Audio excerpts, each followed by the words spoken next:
Welcome to Gridiron Gamblers right here on Pub Sports Radio. My final week on the West Coast before I get back to Toronto. So we're still in this makeshift studio, but we're coming off of a strong week. I was okay. 4 wins, 3 losses, plus 0.5 units. I'll take it. But Andy, coming off a very strong week, 3-1 here on picks dropped on the show. Andy, it is great to see you, my friend. Week 17, 2 weeks of full schedules left. How are you? Good. I like that. I like the full day of Saturday games. Not only that, because we had company on Sunday for Christmas. So it was nice to have almost all the football done, and then I can't imagine trying to pay attention to all those games while I was also hosting a Christmas. I would have been missing out on a lot, especially I'm not sure I had any action on Sunday anyway. I think all of my action was Saturday, and I paid attention to the first game and the last game, and there were some decent ones in there, some fun ones. Nothing like last week where we had ridiculous comebacks, and nobody was as angry at the refs this week, so that was nice. Twitter was a little cleaner, but it's a fun week. It was nice to get some wins. Anybody who liked doing teasers probably ended up in a pretty good spot. The Vikings over was a little silly how long it took to get there, but I love that one. And the Minnesota Vikings just keep winning games they shouldn't. So what are we going to do with them? I don't know. Somebody says that in the chat. He's like, I'm just going to keep betting them like money line. They're just going to win. They don't lose. I'm like, yeah, that's fair. Our man Rez Mob has been week in and week out betting the Vikings on the money line, and look, it's working. It's working. Paying his mortgage that way. Well, even the games he loses, like against the Lions, that was a dog price. It's not like he lost any juice on that. I mean, sure enough. Yeah, no, it's working. It's working. I was thankful that Giants Minnesota over 48.5 cashed. I had that over 48.5 with you. You got 48. I got 48.5. I was the only person that I could see in North America who somehow got it at 48.5. Everybody else had it at 48, but it didn't come to haunt me. Although it was tied at 48 going into overtime. Steelers minus 2.5 was a casher. Felt good. Titans minus 3 was a loss. I was really confident in. Broncos minus 2.5 did ruin my Christmas. That was just an atrocity. I just couldn't believe. What I was seeing was I was beside myself. I was 100% sure they were just never going to fire Hackett in season. But you can't give up 50 to Baker Mayfield and not do something about it. Their hands were tied, so that was ridiculous. It was horrific. Philadelphia Dallas over 46.5 was too easy. Chiefs minus 10. They came in having covered 3 games this year, and that was a very comfortable cover. And then Commanders plus 6.5 was a loss. So I went 4-3 plus 0.5 units. You went 3-1. You cashed Buffalo, Chicago over 39.5 very easily. Your teaser was a sit back and relax. Saints plus 8.5. 49ers minus 1.5. Seahawks plus 10 was a loser for you. Your lone loser here. And the Giants, Minnesota over 48, a winner. So 3-1 plus 1.87 units for you, Andy. Excellent work. Shout out to all the cappers joining us. It's great to see all you guys. Mac Beavers, Gerald Jones, Terry Walker. There's Dabby, Cab, Dabra Cadabra, Birdie, Sky Dragon. Sky Dragon says Washington being 7-4 and not cashing over 7.5 wins is going to be a pain time could not mend. Pain time could not mend. I still think they're a really good football team, and I'm very interested in it. I've not made any bets yet. I'm going to do it all here with you guys and make them this evening and throughout the week. There's some spots I do want to wait on, but great to see you, DG. Harold Williams, Danny Lopez, Sammy Comer, Ricardo Gutierrez in the house. Sky Dragon says Saturday was filled with brutal beats. Sunday was beautiful, though. Denver and Tampa Bay is road chalk. Wow, yeah. The Denver situation was just abysmal. But, those things happen. Dana Delp, Prince of the City. Great to see you. Merry Christmas, my man. And let's get to work. Andy, we have a lot of work to do here. 16 games. Thank you guys so much for joining us here on December 27th. I'll be back in Toronto tomorrow, and I'll be back doing Betting with the Bag on Thursday morning. Let's attack. Andy, do you want to touch on anything else before we hammer the Thursday nighter? No, let's get right into it.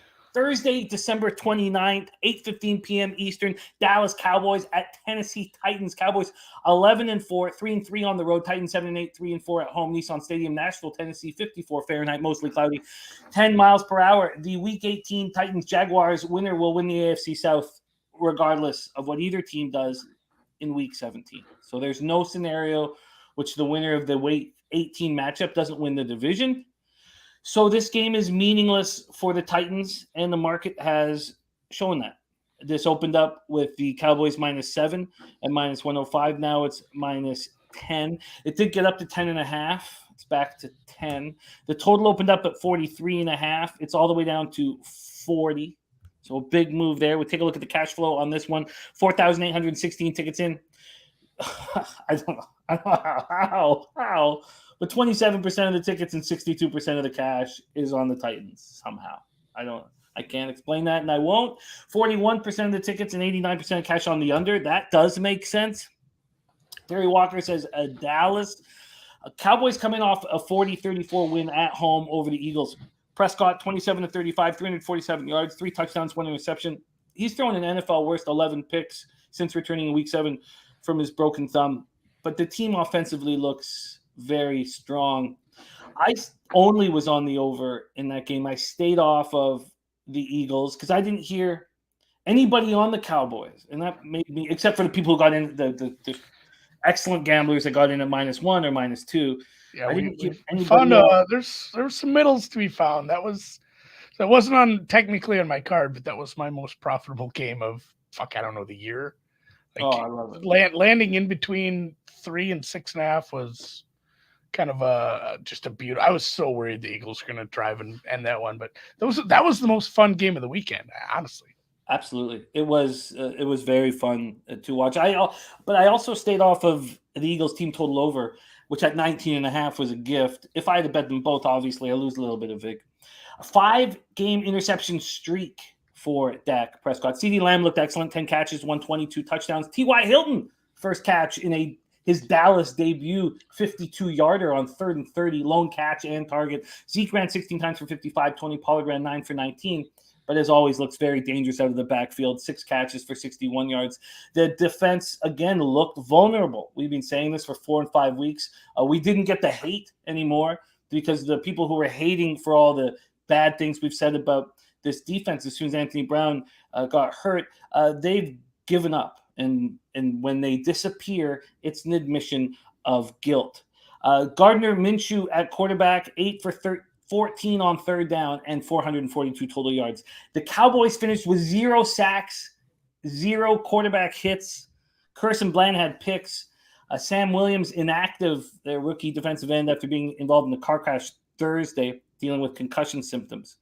Titans come in off their 5th straight loss. Ugly 19-14 home setback to the lowly Texans. Malik Willis again looked incapable of running an NFL offense.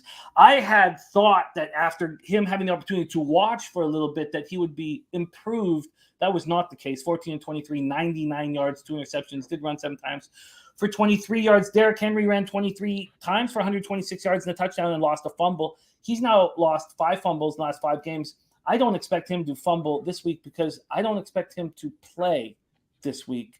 I'd love to hear your thoughts on that. Let me just add a couple more things. Of course, the Cowboys' main weakness on defense is stopping the run. They're 20th in opponent's yards per carry. I don't see how that is too big of a deal here. Robert Woods, leading receiver, 4 for 30. The Titans placed 2 starting offensive linemen on injured reserve this week. Center Ben Jones, right guard Nate Davis. The other three other starters on the line, I should say, were on the injury report. It's a mess. They're a complete mess right now. The defense couldn't get the job done late. The Texans were 5 for 14 on 3rd down. The Titans were incapable of holding a 14-10 lead. Zach Cunningham hurt his elbow in the 2nd quarter. He did not return. He had been activated on injured reserve. I don't expect him definitely to play this week. Bud Dupree hurt his chest. I don't expect him to play this week. Take it away. There's so many moving parts here. Does anything interest you from a betting standpoint? Take it away, Andy. Cowboys, Titans. Yeah, this is a tough one to get involved with because, Dallas coming in off a massive win, such an important win. Dallas does have things to play for, but again, like we say all the time, they're playing for a win. They don't a cover doesn't help their playoff chances, obviously. So, I could see a case made for Cowboys first half, come out, just try to impose your will on offense on this team that can absolutely be imposed on. Your defense is so beat up right now. And yes, the Tennessee Titans are even Gardner Minshew is quite a bit better than what the Tennessee Titans are putting out at quarterback right now. Like they have to. That was your first quarterback off the board, I think. In the draft, like we waited so long for, or yeah, what was the thought process? It was always going to be Pickett, or no, it ended up being Pickett and then Willis. Now I can't even remember, but like there was a lot of people thinking Willis was going to go pretty high in the draft, and I know some people are saying, well, they haven't tailored the offense to him yet. But it's like, well, can you tailor it to a guy who can't throw the ball very well? Like that seems like a pretty big handicap coming into the NFL. So it's and like Sky Dragon's pointing out, Tennessee have nothing to play for. Like the Jacksonville Tennessee thing, it's not the same between the two teams. The Jaguars can get in on a wild card. Tennessee has like no tiebreakers at all. They lost to the Chargers. They can't overcome a couple of other teams based on the tiebreakers and the records now. So if it came out that just like, hey, maybe Derrick Henry is questionable on Wednesday and maybe he doesn't play, like that's not going to surprise anybody. A lot of these players that maybe might play during a regular week get healthy, really throw everything you have at the Jaguars come week 17. It's a weird situation, but man, even if they do try, Willis is not good. This is not an offense I trust at all right now. I don't think they can beat the Jaguars next week. I think they're done. So Cowboys first half, I mean, if you think the Cowboys are trying, maybe their team total is only going to be like 25. This offense has been putting up 25 every week.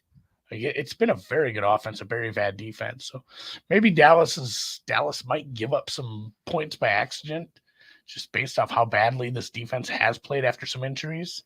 So I do kind of lean to this over, but I just hate overs on Thursday night when teams don't have a full week to prep, especially with, a pretty sad sack offense and nothing to play for Tennessee. So hard lean to the over, or the Dallas team total over, but no moves yet.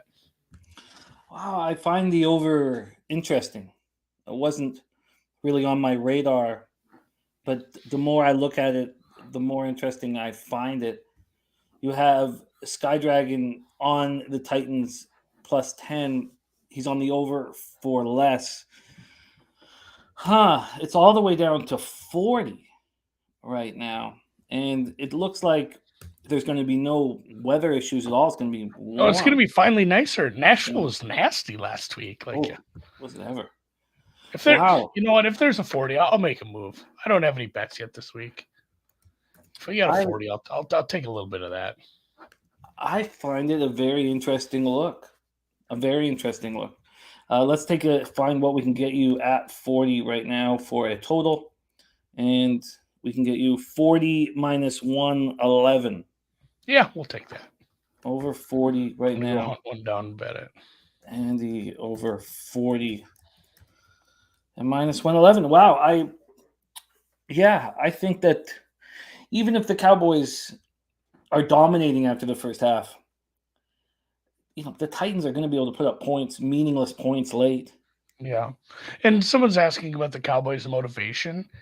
They are sitting in the 5 seed. So, they can't really do much better than that from the standpoint of, getting anything done for wild card. They're the best wild card. Like there's almost no chance they aren't the best wild card. Like what is it? The Giants are 8-6-1. I don't even think they can be caught. Like they may just be locked into the 5 seed, but with the Eagles, obviously they beat the Eagles, so the Eagles lost. And with the chance that Jalen Hurts may not play again this week, and now that you have that initial bump of, all right, now we know what the game plan is with Minshew.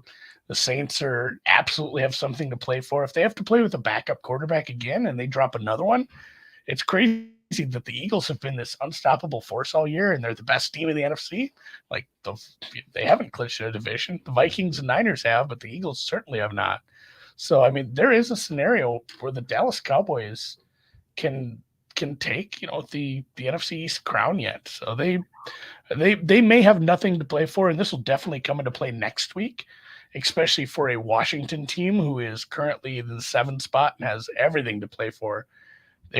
Washington would love to see the Eagles beat the Saints because then the Cowboys will absolutely have nothing to play for next week, and your Commanders could probably find their way into the playoffs playing against some backups.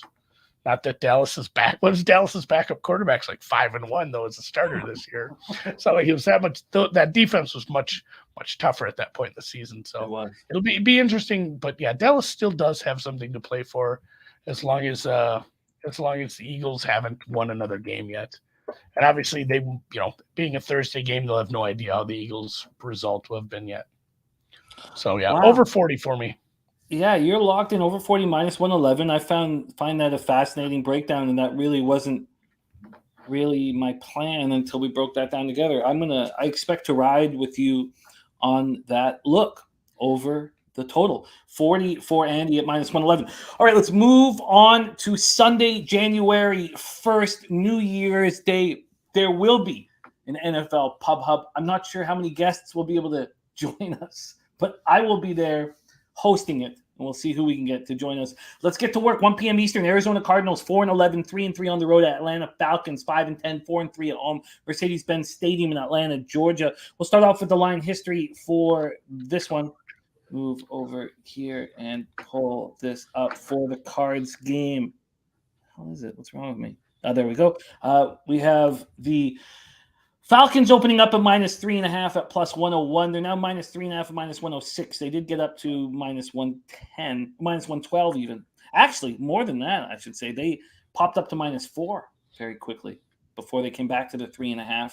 From a totals perspective, opened up at 40. We're now sitting at 41, juice to the under. Take a look at cash flow here for this one. Arizona, Atlanta. We have just... It's meaningless, really. 1,000 tickets in. That's the lowest we've ever talked about. 1,064. 59% of the tickets are on Atlanta. 60 and 62% of the tickets in cash are on the under. We don't know the cash yet. A very limited amount of tickets in at this point on Tuesday evening, right after Christmas. The Cardinals coming off their 5th straight loss, 1916 overtime setback at home to the Buccaneers. Ex-Penn State quarterback Trace McSorley was making his first start after a season-ending injury to Kyler Murray and the concussion to his backup Colt McCoy. McSorley, 24 of 45, 217 yards, no touchdowns in the pick. He also lost 2 fumbles. They made 1 appearance in the red zone. They went 0-1 there. They were 5 for 19 on third down. Dortch got 10 for 98. Marquise Brown caught 3 for 57. DeAndre Hopkins caught 1 pass for 4 yards despite being targeted 10 times. DeAndre Hopkins and Devontae Adams had similar weekends. James Conner ran 15 times for 79 yards and a touchdown, caught 7 for 41. The Cardinals averaged 4.4 yards per play over their last 3 games. That's the worst in the NFL. They couldn't get pressure on Brady. 0 sacks, 4 quarterback hits. Marco Wilson did have 2 interceptions. Tristan Hill was lost, defensive tackle, in the second quarter to a knee injury. And the Cardinals have struggled against the run all year long, which is the one thing that we know that the Falcons can do to them. They're 23rd in opponents' yards per carry. Falcons coming off their 4th straight loss, 17-9 setback at Baltimore. They had a chance. They came into the game just a game back of Tampa, but they're eliminated from playoff contention. Ritter, 22 of 33, 218 yards. He only ran for 8 yards on 4 carries, but he looked better.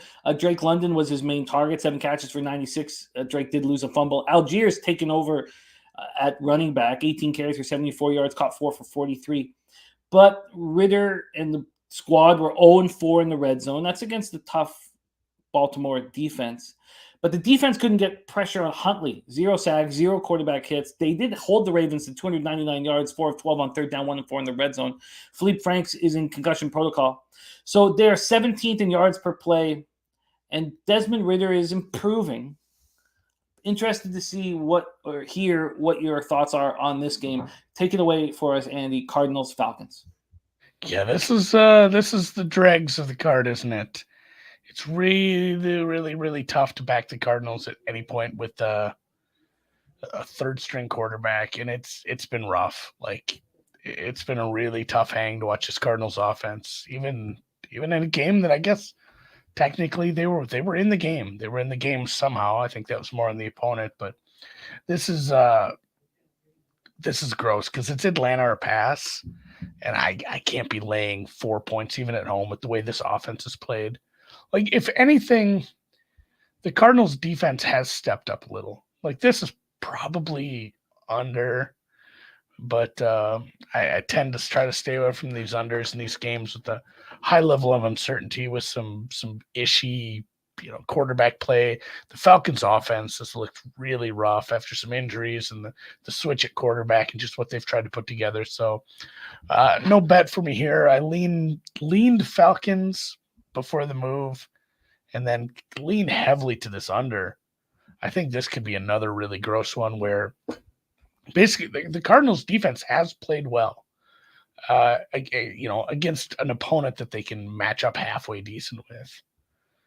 But, their offense is so sad and the Falcons defense is very bad. So it's like weakness on weakness.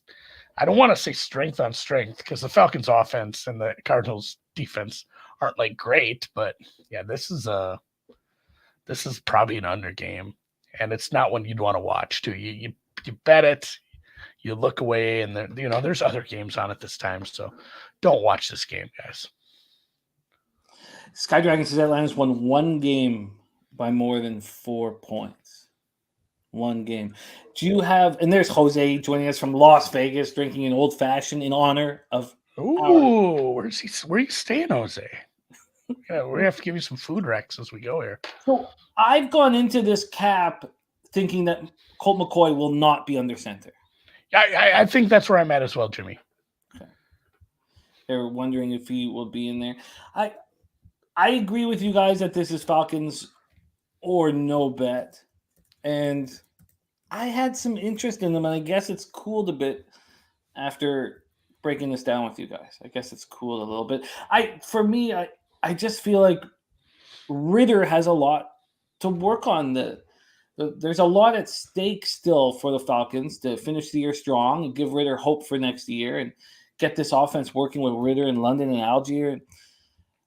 But maybe your take on the Cardinals' defense being improved and J.J. Watt playing his final couple games of his career and expecting a lot from his teammates. Because the Cardinals have difficulty stopping the run. Let me just quickly. I know we should move off this bum fight, but let me just take a quick look at what happened against the run just last week against Baltimore. Oh, sorry, that's Atlanta. Sorry, against the hell's wrong with me? Against Tampa, because Fournette went off and he's terrible.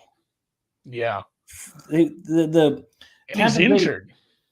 The Tampa Bay rush attack is awful, and they went for 115 yards. I mean, what's going to keep Atlanta from rushing for 185 yards and controlling the game?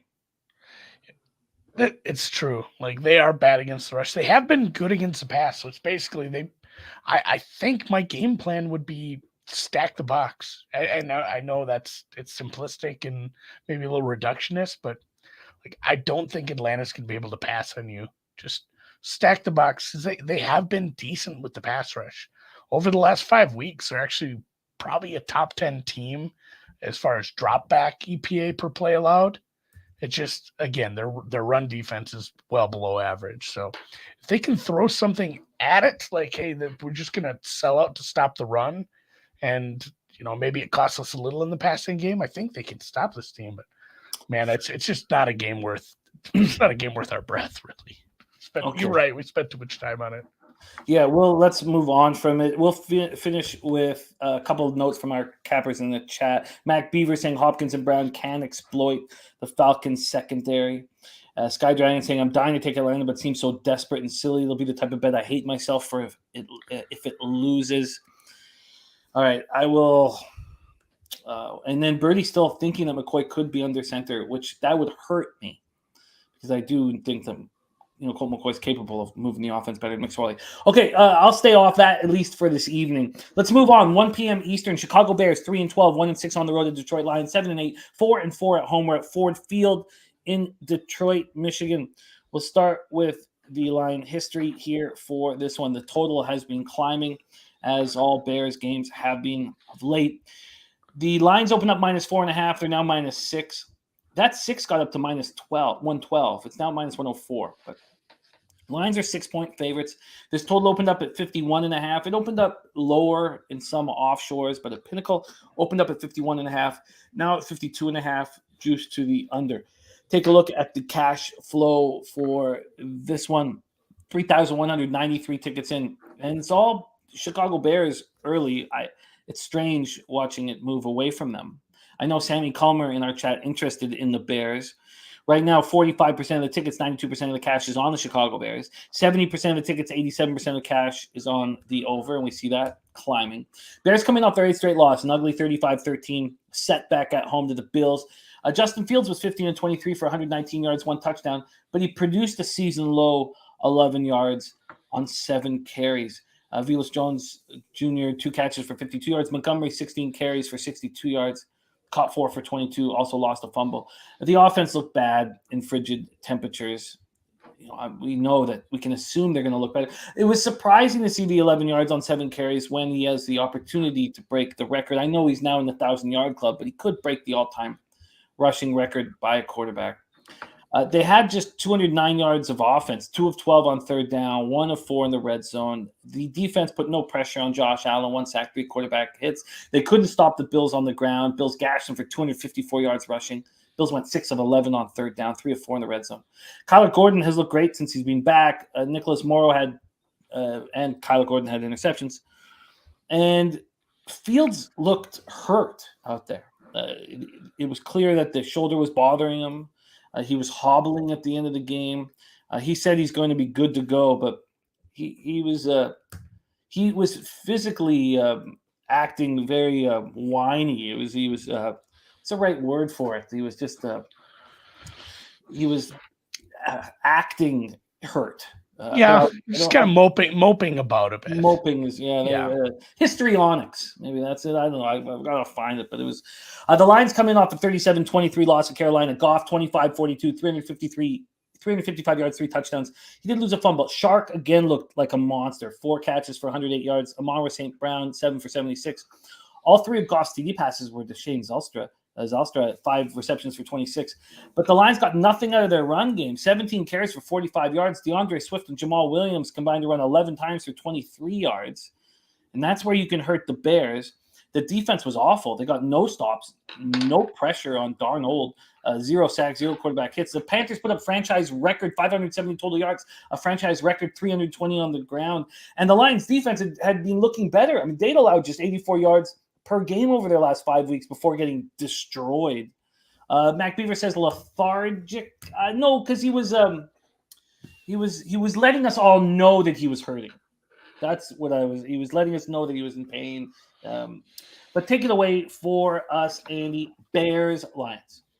Yeah, he was like pouring it on a little. Like he wanted people to know he was playing through it a little. Like he definitely was wearing his emotions on his sleeve, or his injury on his sleeve, if you would. But I like both of these teams. They're fun. They've been fun, bad teams down the stretch. Lions are a rightful favorite. This is the right-sized favorite, probably. They're at home. I make this number right around 6. I think both of these are good. Christ almighty, I almost bet this under. I almost had myself talked into it on Monday. I said this is just, it's too high for a couple of teams with so many flaws, but I mean, this could go over in a multitude of ways. Like, we've seen this Lions team just pop off on offense, and the way this Bears defense, they are bottom. They are right now against the run, especially. They're the bottom of the league over the last 5 weeks.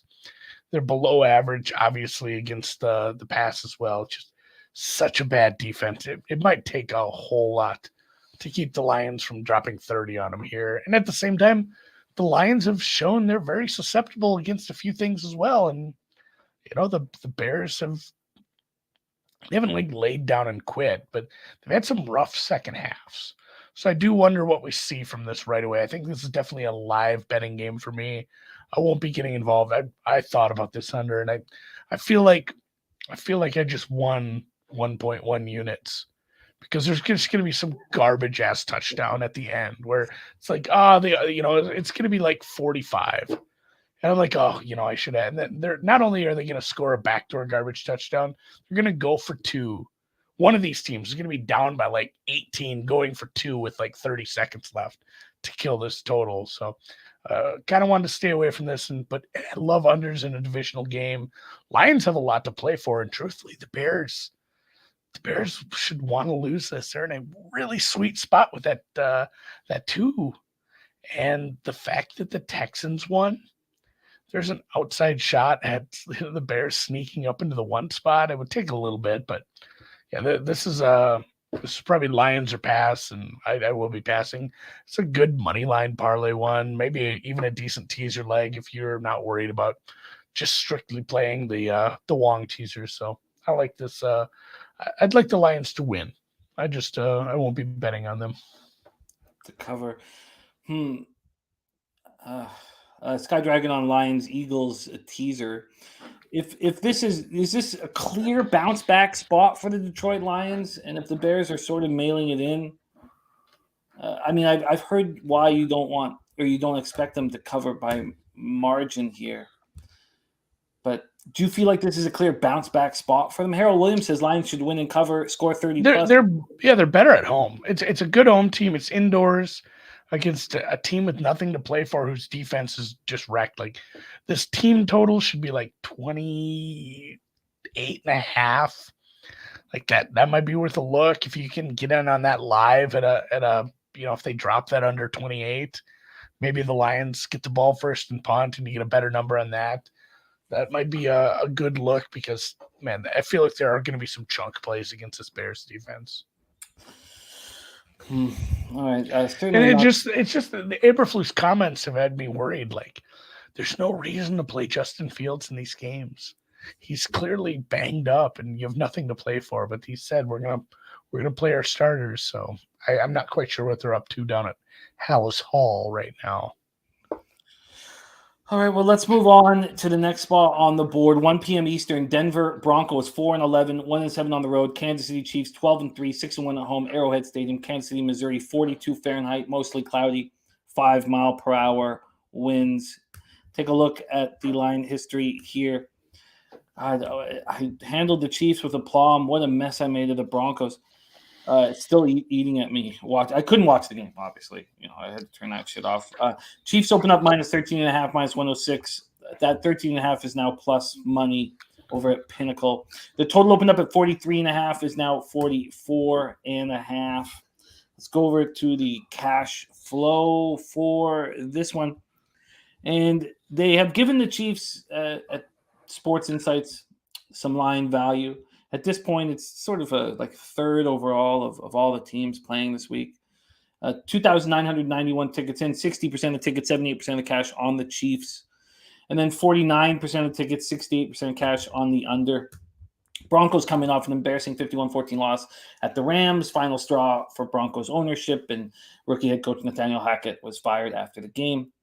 Also, special teams coordinator Dwayne Stukes, offensive line coach Butch Berry have been relieved of their duties. Senior assistant coach Jerry Rosberg, who was hired by Hackett in September to help him with game operations and clock management, which we never saw any kind of progress in, will be the interim head coach. They tried to give it to the defensive coordinator. He said no. Russell Wilson was terrible. I mean, just unbelievably bad. I just couldn't even – it was appalling. 15-27, 214 yards, a touchdown, 3 picks, 12 touchdown passes and 9 interceptions in 13 starts. He's been sacked 49 times. Rippon replaced and went 4 of 8 for 45 yards and an interception. Judy caught 6 for 117 yards. Cortland Sutton, 5 for 64. Latavius Murray had 8 carries for 34 yards. They were not in a position to run the ball for most of the game. He was coming off a monster game 2 weeks back. The defense was atrocious. No pressure on Mayfield. 0 sacks, 1 quarterback hit. Rams were 6 of 10 on third down. 5 of 6 in the red zone. Broncos allowed the Rams to score on their first 8 drives. And this is just an absolute mess, and it's just getting worse and worse. Dulcich was ruled out with a hamstring injury. He's expected to miss time. So you'll see Saubert or Tomlinson at tight end, and just more targets for Sutton and Judy. Chiefs coming off a 24-10 win at home over the Seahawks. The Chiefs only put up 297 total yards, but were efficient, 3 of 3 in the red zone. They were just 3 of 11 on third down. It was an interesting game. They were in complete control the whole game, but I don't know what we're going to get from the Chiefs week in and week out. You see them put up 500 yards and score 24 points. You see them put up 297 yards and put up the same 24 points. Mahomes was 16-28 for 224 yards, 2 touchdowns. Travis Kelce was excellent, but no other receivers were dangerous. McKinnon out of the backfield was dangerous. He has 6 touchdowns in his past 4 games. Isaiah Pacheco, 14 carries for 58 yards, caught 1 pass for 32 yards. The Chiefs defense shut down the Seahawks, held the Seahawks at 2 of 14 on third down. Chiefs had 2 sacks, 7 quarterback hits. Juan Thornhill had an interception. We'll talk about it more in the Seahawks game, but when the Seahawks stars came out without their shirts on to show that they were not afraid of the cold, I was like, oh, you are afraid of the cold. If you have to prove it to us like that. I got so confident on my Chiefs action watching them out there with their shirts off, pretending that the cold wasn't going to hurt them. Take it away for us here, Andy. Broncos, Chiefs. Yeah, the Broncos. And I guess I don't blame that defensive coordinator for turning down the job. Like, this is not the week for this, guys. I have to prep for Patrick Mahomes this week. You think I have time to run a team that's been run into the ground? Like, I wouldn't have taken that job either. And it's hilarious. Like, I mentioned this to Drew when that Schefter tweet came across. It said the interim job was given to the guy who was in charge of like clock management and timeouts and stuff. I'm like, is this a fake Schefter? Like, is Barry getting us here? What's going on? And honestly, just what a mess up there. And you can't fire Russell Wilson. It's the weirdest part about how all this works. Like, you can get rid of a coach anytime you want, but man, they're stuck. They're married to him. That is such a big contract. This could be an albatross around their neck for weeks, years. It has been for weeks, but he's just not looking very good. Like, I wonder if the system up in Seattle was more important than we thought for his career, because he just looks lost at times. And yeah, this is way too many points, but I mean, how many points do the Chiefs actually have to score to cover this? Are you confident that the Broncos can get to 14 points? It feels like the median score here for the Chiefs is probably 24, 27. If they get to 27, you got to get 14 points out of the Broncos. It's asking an awful lot out of this team these days. And this Chiefs pass rush has been halfway decent. So it's gross that it's Chiefs or nothing. And, they have everything to play for here. It's a pretty tough slope for them to move up from the 2 seed, but they do want to at least maintain that 2 seed. Obviously, they lost to both the Bills and the Bengals, who will play each other this week. One of those teams will lose. So they have an outside shot at the 1 seed, but it's another one where it's like, it feels like a walkthrough game where the Chiefs just come out here and beat a bad team by like 10 and they don't put anything on film. They don't get too fancy with it. They know they don't need to. It's a home game against a team who just fired their head coach with a bad quarterback at this point. So not a game I'm super excited about betting on. And truly, like I said, I think about betting the Broncos, which is, man, divisional game, getting this many points. It doesn't matter who's playing. It's still the NFL. It's just, it's somebody pointed, how big is this coaching edge? The biggest that it can be. Like, a Hall of Fame coach versus a guy who's picking up the clipboard off the sidelines after the other guy got escorted out of the building. So you do see a bounce sometimes for interim coaches. It is a divisional game, and it's a lot of points. But I feel like I'm going to be taking the Broncos like plus 24.5 live at some point during this game. Yeah, I can understand. Like, oh God, I can understand the idea that the Broncos will play the Chiefs much tougher. The Chiefs, when they have something to prove, like they did when they went to San Francisco, they'll stomp on a good football team. I don't know if they could do that again necessarily, but they sure showed us that they could do it. There's nothing to prove here. And the Broncos, in a divisional spot like this, I could see backing them, but I just don't know how I could put money on them again after what I saw. But whenever that happens, it seems like they're going to play better here in a divisional game at Kansas City. Yeah. It just, the defense, it's like, did the defense finally just say, why are we playing this hard for a team that can't score, and just gave up last week? Well, clearly that was rough. The offensive line did. Yeah. There was that. Yeah, they looked bad in every phase of the game. It was embarrassing. Like, that was a really rough bang. I felt pity watching that game. It was horrific. I just couldn't believe how bad it was. Okay, well, I guess If you're in Kansas City, Chiefs are pass. I'm Broncos are pass, which is leading us to a pass. Do you feel like the under is in play? I mean, it's gone up a point from the Pinnacle opener. I'm a little surprised at that. I just, but I don't know. Do you have any interest in the total? I think it probably is about where it needs to be.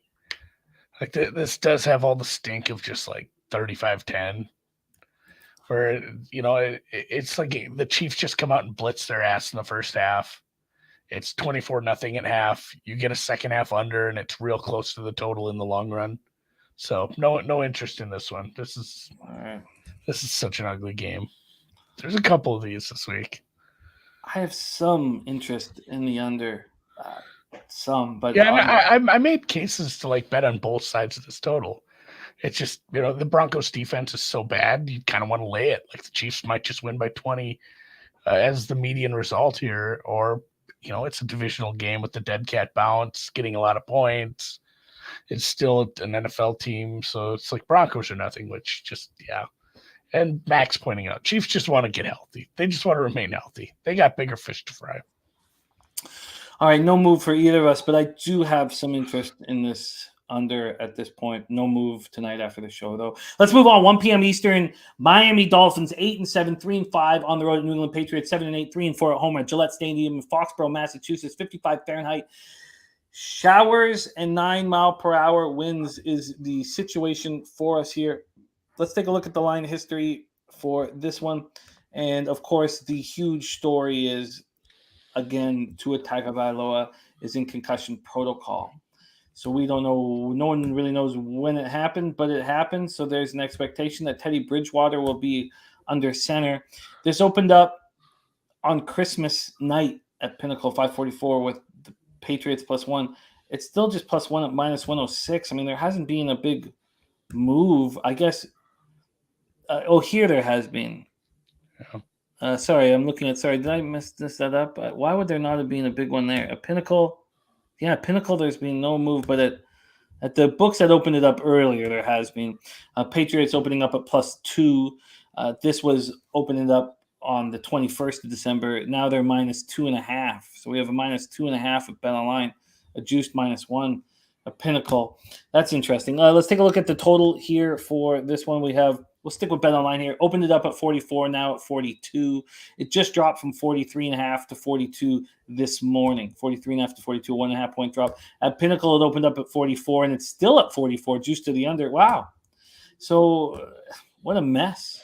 Mac Beaver says, no way in hell NFL lets Tua start. Harold Williams says, fade the Dolphins. And Spenny says, Pats beating Miami and Buffalo to make the playoffs. Let's take a look at the cash flow for this one. They have given line value, the highest amount of line value on the card thus far, Sports Insights has, to the New England Patriots. 2,788 tickets in, 40% of the tickets, 86% of the cash on the Patriots. 62% of the tickets on the under. They don't have a cash flow number for that one yet. Dolphins coming off a 26-20 loss at home to the Packers.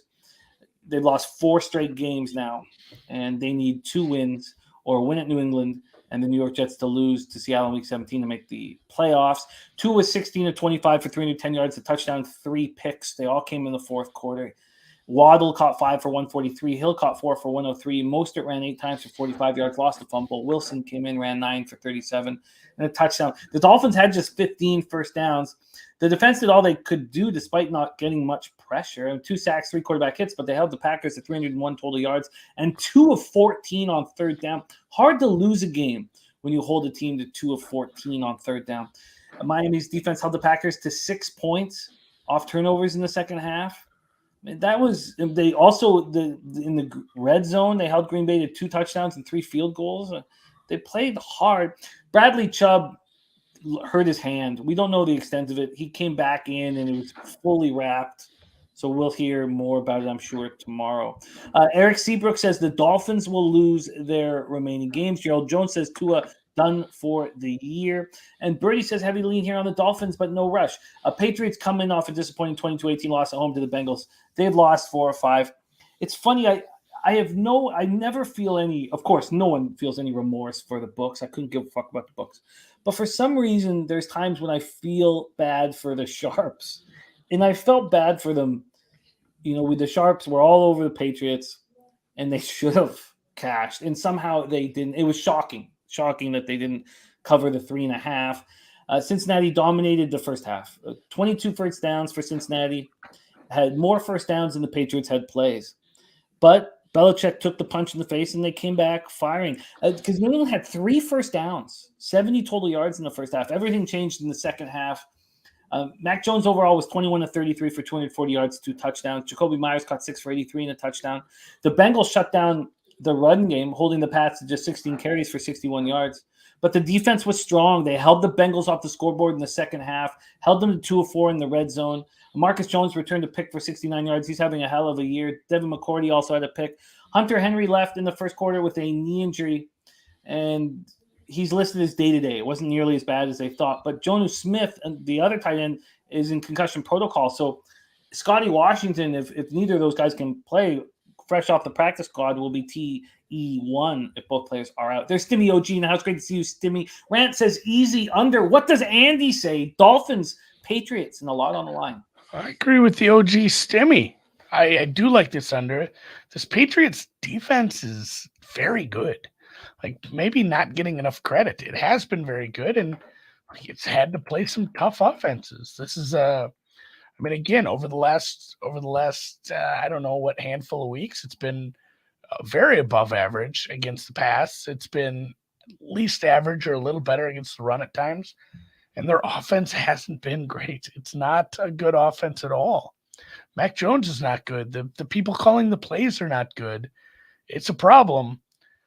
That problem has been solved by their defense and special teams scoring a touchdown every week. It wasn't quite enough to get them by, but man, they really shored things up in the second half. The way that defense played last week in the second half, honestly, the way they played in the first half, the Bengals are a good squad.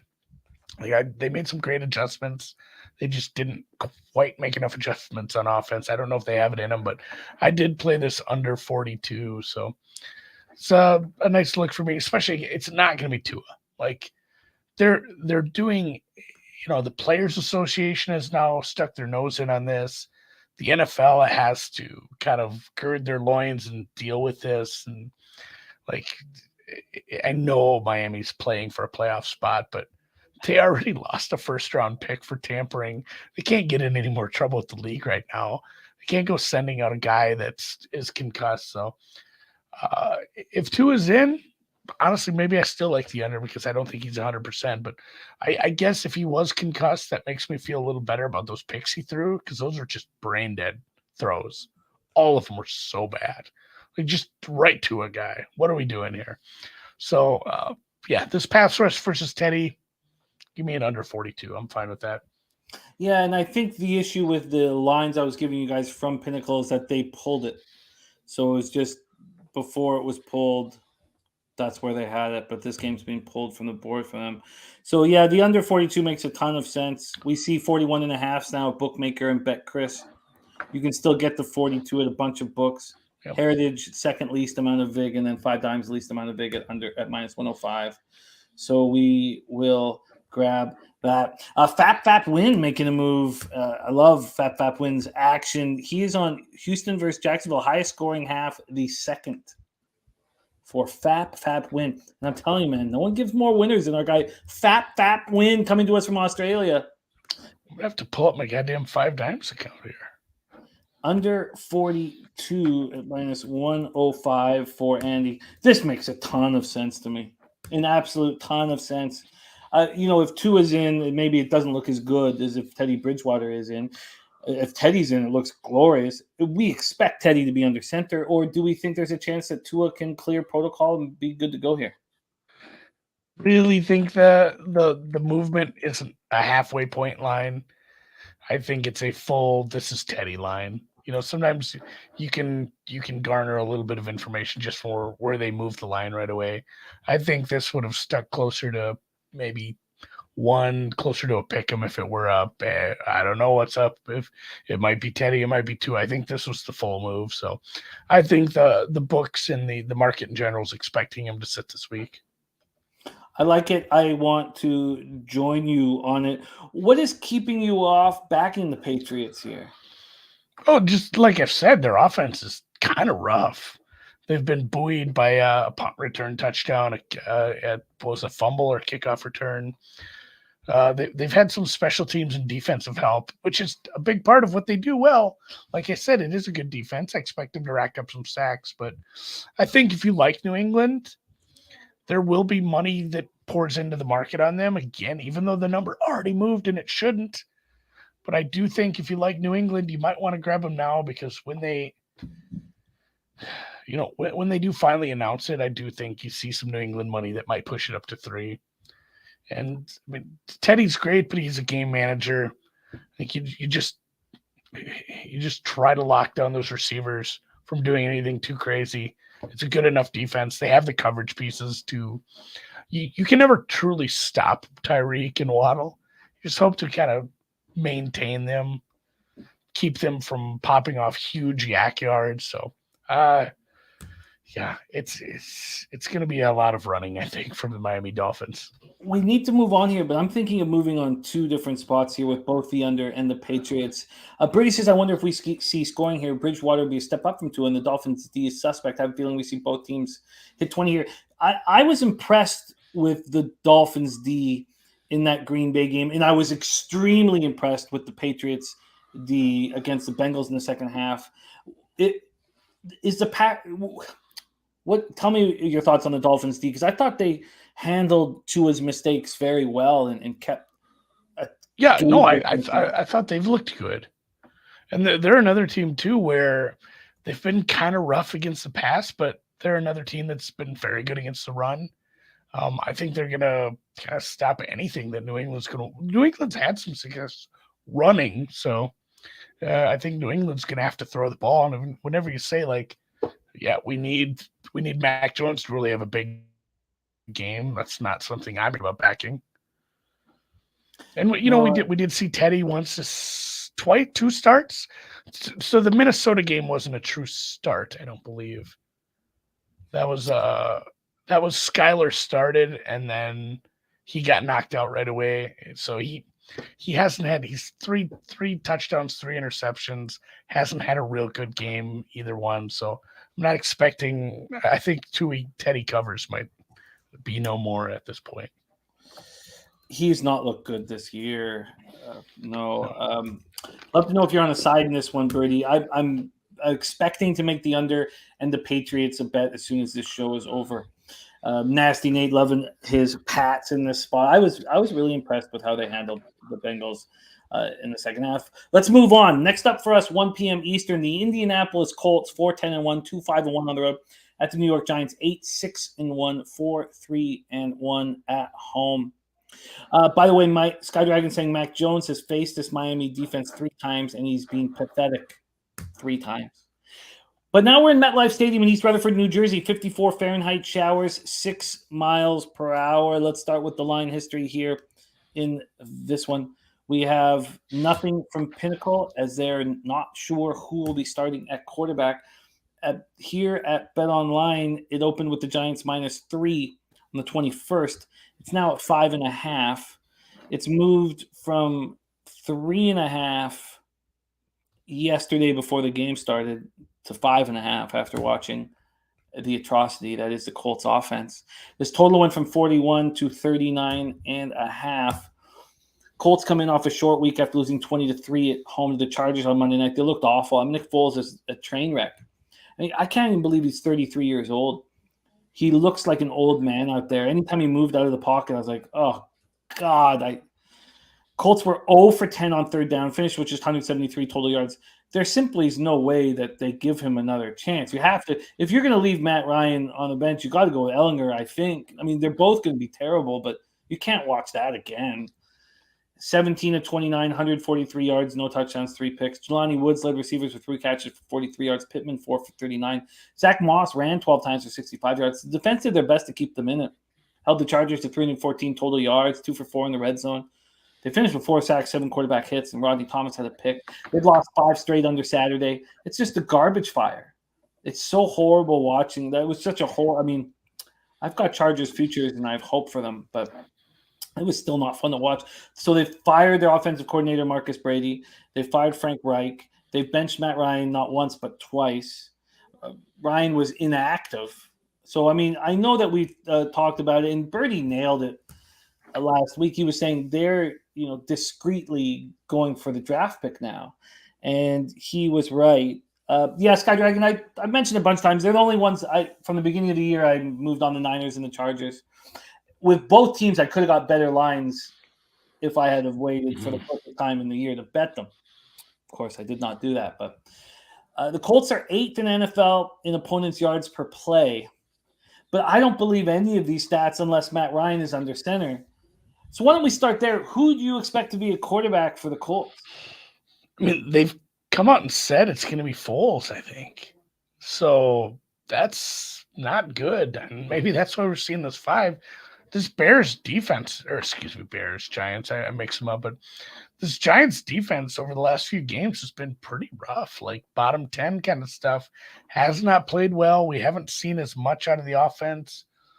This is a team that's, kind of trending the wrong way for, truthfully, a team I still think makes the playoffs because of advantageous schedule spots like this one, where they're getting an absolute gift. And yeah, Bertie saying Saturday said it.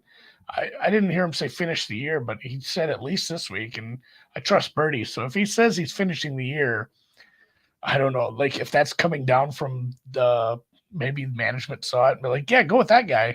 That's how we get our high pick. And I mean, yeah, he looked like a guy who, I mean, there's guys who it's like, all right, he hasn't been with the team long enough, so there's some miscommunications. He looked like a guy who played for the other team before the game started. Like, hey, we need one extra player. Can you come? Well, I don't know the playbook, guys. I don't care. You're playing quarterback. Get over here. Switch jerseys. Because, I mean, he was throwing just YOLO balls to nobody. The one interception, when it was up in the air, the announcer, he was like, he throws that one up to nobody in particular. And, I mean, it's just easy interceptions. He honestly should have thrown 5. It was rough. So, yeah, with him starting, it's probably a Giants bet, right? These are a couple of pretty bad defenses. Giants probably are able to get it done on the ground here. The Colts rush defense is below average. The Colts offensive line has been very, very poor. It is a heavily paid offensive line too. That's the worst part. They're paying all those guys a lot. It's giving it like Foles has to be hurting. He's probably still in an ice bath. So I wasn't looking to bet the Giants for the rest of the season, but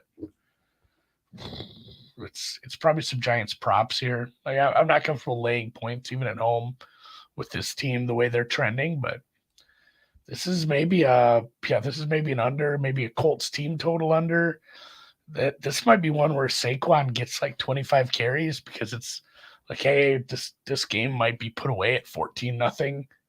And we're just going to run the ball. He gets the ball, just a ton of totes. So might be looking at some props for him. This is just horrific. But I kind of, if they stick to it, because they were going to go with Ellinger, and then Saturday came in and brought Matt Ryan back, which I understood. But this makes me, I just feel like I can't imagine that Saturday is going to, walk up and down the sidelines watching a football team with Foles at quarterback. But let's just talk about the Giants briefly here before we move on and see if Andy wants to move on either of those spots or maybe just focus on Saquon. The Giants coming off that heartbreaking 27-24 loss at Minnesota, 61-yard field goal by Greg Joseph as time expired. Danny Dimes, 30 of 42, 334 yards, touchdown and pick. He also ran for 34. They had 445 total yards and only made it into the red zone twice, and were 3 of 11 on third down. They deserve better against, and that's maybe where there is a case. God damn it! Am I just gonna bet the Giants here? God, like they look competent on offense because they played a bad defense. Minnesota's defense is bad, and even right now, Minnesota's defense is better than what the Colts have been putting out there. So I'm gonna have to think about this. I'll let you know if I end up firing because it's in a weird spot at a 5. Like if I do play this, it'd be something like, I'm pulling it up on Chris, trying to expand it now. Like it would be like minus 6.5 at a plus number or something along those lines. I got to sell it out, but staying away for now, but heavy lean towards the Giants, which makes me queasy at best. Because I was a little different. I thought their defense, obviously, we watched it fold in the fourth quarter, the Giants' defense against the Vikes, but holding that Vikes offense to 353 total yards, 4 sacks, 11 quarterback hits. Ojulari was gone, hurt his ankle in the second quarter, and they've been trying so hard to have Ojulari and Thibodeau together, and that we just haven't been able to see it. Adoree Jackson's been out for 5 games, and Ojulari says he'll be ready to go for Sunday. But 4.5 sacks, 7 quarterback hits, 2 forced fumbles in his past 4 games for Ojulari. So I'm not as sour on the Giants' defense, although when push came to shove, they let go. So I find it impossible to believe, although I will respect it. If the Colts go with Nick Foles and they're going after the highest draft pick that they can, I will respect that. But I still just want Saturday to do that because he could have done it. They could have just easily lost out and not had Matt Ryan out there at all. So now, because they have no chance, now they're letting go. I guess that's the idea. If Foles is under center, I have to take the Giants. So that was just abysmal. Do you see any world where Foles could improve this week? I mean, he will get more reps with the team. He'll get more. He said he hadn't had a lot of reps with the first team, and that looked like it because he was not on the same page. But yeah, this is I have a hard time blaming the Giants for the loss. Like, I don't say a lot of nice things about Kirk Cousins, but he has been very good in, oh, shit, we need a drive right now. Like, we need a score. We need to get this done. He's been great this year in that. Like, you can make fun of primetime Kirk Cousins and all that, but when Minnesota needs a score, needs a drive late, like, it just comes through. And obviously having Justin Jefferson, Dalvin Cook, Thielen, Osborne, all that, and now Hawkinson, it helps. Yeah, that Minnesota offense, despite holding him with his yardage, they couldn't hold him down when it mattered. Mm-hmm. And I will say, like, there's no, the Colts offense doesn't scare me like that. Yeah, no, I hear what you're saying, Birdie. The 33 points included 2 defensive touchdowns. So, But I hear what you're saying, and that's clearly. I'm going to wait because if I move on the Giants and I even see that Ellinger is at quarterback, I'll smash my computer because if we know for sure that it's Foles, which we probably will get to know here in the next 48 hours, then I'll move on the Giants. But I need to know for sure that I don't. Yeah, so I'm going to wait. But I can understand anyone looking at it. Troy Torrance hits it. It's not a bet on the Giants. This might be what talks me into it. It's not a bet on the Giants. It's a fate of Indy. Like, I talk about how my power rankings have like 15 teams that are so close to each other. Essentially, I'm just betting on a team that's in the middle of the pack versus a very, very bad roster with a bad quarterback right now. So I'm pretty close to firing on that.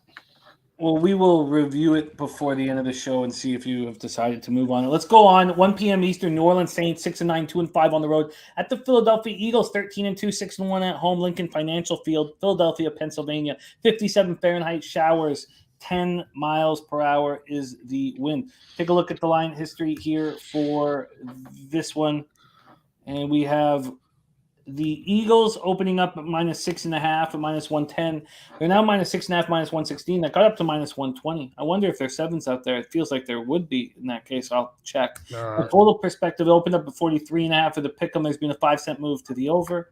And we take a look at the cash flow here.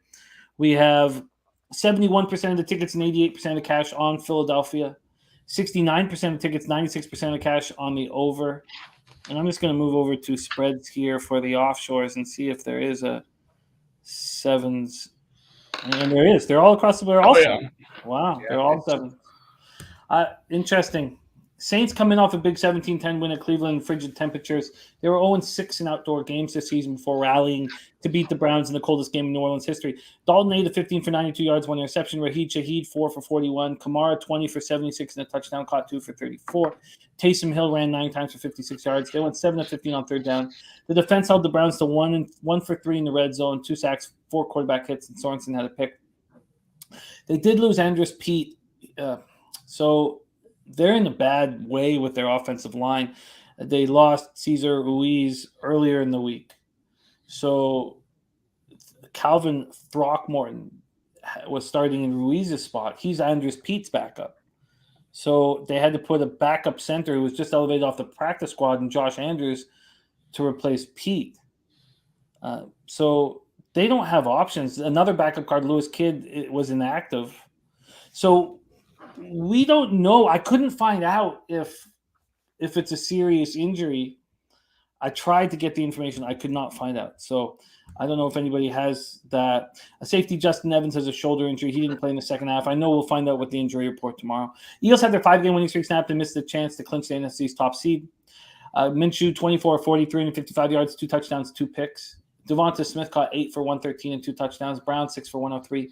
Miles Sanders ran 21 times for 65 yards. The defense got pressure, but they couldn't get stops. They had 6 sacks and 9 quarterback hits, but the Cowboys went 8 of 15 on third down, 419 total yards. Avonte Maddox had an MRI this morning on his toe. He's out indefinitely. So they do have Gardner Johnson eligible to come off the IR, but Maddox is a top slot cornerback, and he allows Darius Slay and James Bradbury to dominate outside.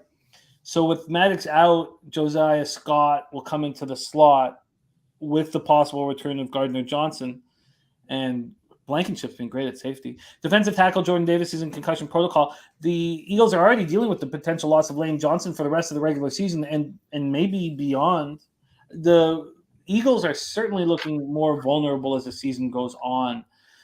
I don't want a vividness bias in my head, but Minshew starting with Mike Leach's death in Dallas. I mean, how could this not be kind of a letdown spot? Maybe I'm pushing it too far, seeing that Saints victory in the frigid temperatures galvanized the team, and they still have a chance. I can't wait to hear your breakdown of this game. Take it away for us, Andy. Saints, Eagles. Yeah, and I mean, really, the Saints have been good against the air of late. Like this defense is this defense is much better than Dallas against just drop back EPA. You're going to struggle to see that kind of performance out of Minshew again this week on the road in New Orleans. I know it's not as good of a team. You look at the records, Dallas is much better, but I mean, current state of the two defenses, I would take the Saints right now, which is real goofy to say. I won't be betting this game because there's a high level of uncertainty still around Jalen Hurts. Like, he may play. You're going to be feeling real silly having a Saints ticket if suddenly he's feeling all better, and kind of vice versa. I think they have plopped this down on a middling number. Eagles should win. I mean, even with Minshew, I think they can win. Saints obviously still playing hard. They can win their division yet. They need some help, but they're not out of it at all. They're only 1 game back from Tampa. Like I said, they're in the 12th spot, but it's still only a game back from the Bucs. So not much of an angle for me to bet this pregame. Just kind of waiting to hear the news, waiting to see what the injury reports bring us on Wednesday for Mr. Hurts. More interested in that to see how the I think his MVP candidacy is over at this point. Just with that, it's weird that like Sirianni took a huge hit in the Coach of the Year markets over before the game even started. Honestly, over Jalen Hurts missing a game, as if he had that was just bad coaching by him, I guess, to get him hurt. But it's funny how these award markets go these last few weeks. So no bet in this one. I guess I'll be cheering for I'm kind of cheering for Washington. I may have a weird Washington NFC ticket. So the Eagles winning would lock Dallas out of the division. Dallas would have nothing to play for, like I said, in Week 18, and it might be what we need to get Washington into the playoffs. I would like to see Washington in the playoffs as well. Brady says, where does the line go if Hurts plays? He says he thinks the line is saying that he will. I don't think it goes up a ton because you're not going through you're not getting to 10, but maybe closes 8.5. And the total at 44, Fat Fat Win says he has this total at 52.5, says the total looks low. Can you touch on that quickly before we move on to the next game? Yeah, like I said, the Saints defense is a lot better than Dallas, but that's not like a lot to write home about right now. Dallas's defense is bad, and the Saints defense, like I said, they've been good through the air, but they haven't been all that good against the run. So I think Sanders has a big day. I think he gets them down there. They're a decent red zone team. I think Philly scores probably in the mid-20s. It just kind of comes down to what is New Orleans able to do at home. If New Orleans is able to go punch for them a little, it probably does end up a little closer to 50 than 40. So I think he's probably right. I do lean that way as well. Interesting. I need to know, obviously we need to know who's a quarterback for Philadelphia. I need to know what this offensive line looks like for the Saints. Yeah. It's crucial. Yeah, Cesar Ruiz, my guy. Yeah, they're in rough shape there. Well, that gives tons of food for thought for me. So the over being interested in, and I legitimately have some interest in the Saints, although I'm going to spend a lot more time on it, and I would like Minshew to be at quarterback. And this is no negativity towards Minshew. I think he's a good quarterback. I just think that was a hugely emotional spot last week. Now, I want to see him do that again. Interesting. And Mac Beaver says Hurts still an MVP chase if he shines and Mahomes lays an egg. There's more than just Mahomes in that MVP chase, but it's fun. And we know that Andy's got a lot of tickets on the award, so we'll discuss more of that week 18. All right, let's move on. Next up for us, 1 p.m. Eastern, Carolina Panthers 6-9, 1-5 on the road at the Tampa Bay Buccaneers, 7-8, 4-4 at home. Raymond James Stadium in Tampa, Florida, 76 Fahrenheit, cloudy, 4 miles per hour.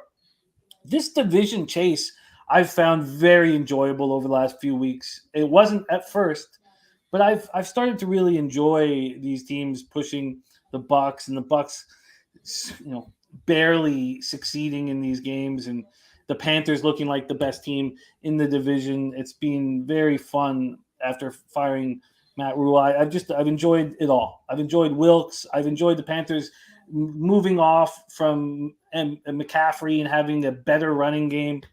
It's just been extremely enjoyable from a capping standpoint. Let's break this down. Panthers, Buccaneers is next for us, and this is going to be a fun game. This opened up with the Bucs -3.5. They're now -3. Pinnacle from a total perspective, it opened up at 40. It's now at 39, juiced to the over. So I imagine there are 39.5s out there. Go over to the cash flow here in this one. We have 2,788 tickets in, 65% of the tickets and 95% of the cash on Carolina. I guess that hook was really important to the early bettors. Now there's 64% of tickets, 75% of cash on the under. Birdie's using Bucks money line in parlays. Terry Walker is on the Bucks, and Sky Dragon says because running backs don't matter, as he says often to us. And I enjoy capping with you very much, Dennis, and your extreme thoughts on running backs adds to it. Panthers coming off a big 37-23 win at home over the Lions. They can clinch their first division title since 2015 with wins at Tampa and New Orleans. These are going to be fun games. 570 total yards against the Lions, 320 on the road. Those are both franchise records. Franchise record, 364 yards by halftime. Darnold, 15 of 22 for 250 and a touchdown, ran for another one. 3-1 is Carolina's starting quarterback. 121.4 passer rating, the highest of his Panthers career. DJ Moore caught 5 for 83 and a touchdown. Terrace Marsh, 2 for 55. Chanot caught 3 for 53. Deonta Foreman ran 21 times for a career-high 165 yards touchdown. Chuba ran 12 times for a career-high 125 yards. Panthers had 7 runs of 20 yards or more. The defense completely shut down the Lions' rushing game. Lions finished with 17 carries on 45 yards. What an embarrassment the Lions were last week. They just showed no heart, and I'm sure that really bothered Dan Campbell. They held the Lions to 4 of 12 on third down, 3 of 6 in the red zone. Burns had both the Carolina sacks. They had 7 hits on Goff. But there is bad news. They lost our cornerback, J.C. Horn, to a broken wrist, and Horn was having a hell of a season. He's a great cornerback. 53 combined tackles, 3 interceptions, 7 passes defensed over 13 games. He'd allowed the fewest receptions at 23, the fewest receiving yards at 216, and the lowest passing rating amongst all starting corners. So that's a huge loss in JC getting hurt. Buccaneers come off their second straight win, 19-16 victory at Arizona. Stayed a game ahead of Carolina and New Orleans. They were down 10 in the fourth. Comeback win in overtime. Brady, 32 of 48, 281 yards, touchdown, 2 picks. He's thrown at least 2 interceptions in 3 straight games for the first time, or ties, the longest streak of his career. Fournette was their best weapon, 20 carries for 72 yards, caught 9 for 90. Gage, 5 for 65. Godwin, 8 for 63. The defense just got 1 sack, but they did hit McSorley 7 times. Ken O'Neill had a pick. They lose their left tackle, Josh Wells, and he's out for the year. So it's a torn left patellar tendon. And he was starting at left tackle in place of Donovan Smith, who missed the game with his own injury. Of course, they lose Pro Bowl center Ryan Jensen on the second day of training camp. They lose Aaron Stinney in the preseason. This is not – so they're a mess with their offensive line. And their run defense, forget the vividness bias of it being good. It's not good. And they could get hurt here. This is another game I can't wait to hear your breakdown on, Andy. Take it away, Panthers, Buccaneers. And another one probably need to look at some injuries as well to see what's going on with this Tampa defense. That's been a problem, even against how bad of an offense is that? Took them to overtime. That's a problem. Like if that's what you're going to do defensively, that's going to be a problem for tying up this division, especially against a team that's kind of peaking. I don't want to say nice things about Sam Darnold, but I'm trying to find something he's done wrong over the last few weeks. He's done what they asked him. He's done, he didn't do a lot in the first couple of games. They leaned more heavily on the two-headed running attack and kind of went that route and it worked out. But this team was, I watched some of this game. It was an ugly game for the Lions, but everything, Carolina just looked like the highest level of this team cares so much right now. And you can just tell when everybody's playing so hard, they're winning all the 1v1 battles in the trenches on both sides. It's Brady's looked good in some second halves here. So, maybe some first half under, Carolina first half money line would be a look, but this number is pretty nuts on right now. And I think those defensive injuries for Carolina are going to matter. That's super important. You can't just bring Norman in, Cole. Like, that guy's washed. That's not going to work. Horn was important. Like, they've probably absorbed as many injuries and players traded away as they possibly can now. This little dream run with Sam Darnold might be over. So it's a tough one for me to make a move on, but I do lean Panthers. I just worry some of those defensive injuries are going to be a problem. And then Tampa Bay getting a little healthier, at least offensively. It's like Wirfs will play. That matters a lot. Brady is the ultimate pocket passer. Like, if you keep him clean, he's so good at going through his progressions and even, improvising with the receivers after those have been exhausted. And he's just great. Tom Brady's good. Weird breaking news, guys. He's still pretty good. We saw that against the Saints when he needed 2 nasty drives at the end. That was nuts. So it's very hard to lay points with this team right now. But at the same time, like I said, I'm just very concerned about some injuries for the Carolina's defense. And this total very low at 39. Does it interest you at all? Is Vea playing? Have we determined that? No, it's not determined yet. We'll know. We'll have a better idea Wednesday, of course, and then again Friday with the final injury report. Yeah, I think that matters a lot. Dean as well. Donovan Smith, I think it's still up in the air. It's if this Tampa Bay defense is near health, it's probably going to be a spot where teams are going to have trouble running. Then you're going to have to rely on Sam Darnold. For putting my money on Sam Darnold and a banged up defense, I'm not feeling quite as good about Panthers. So no play until we find out a little more on the injuries. Well, I guess after breaking it down, it leans me a little towards Tampa now. Just give me this one thing $500 bet, total at 39. To go under or over? I'd go under. Okay. Because I think you can middle it. I think, like I said, the first half under.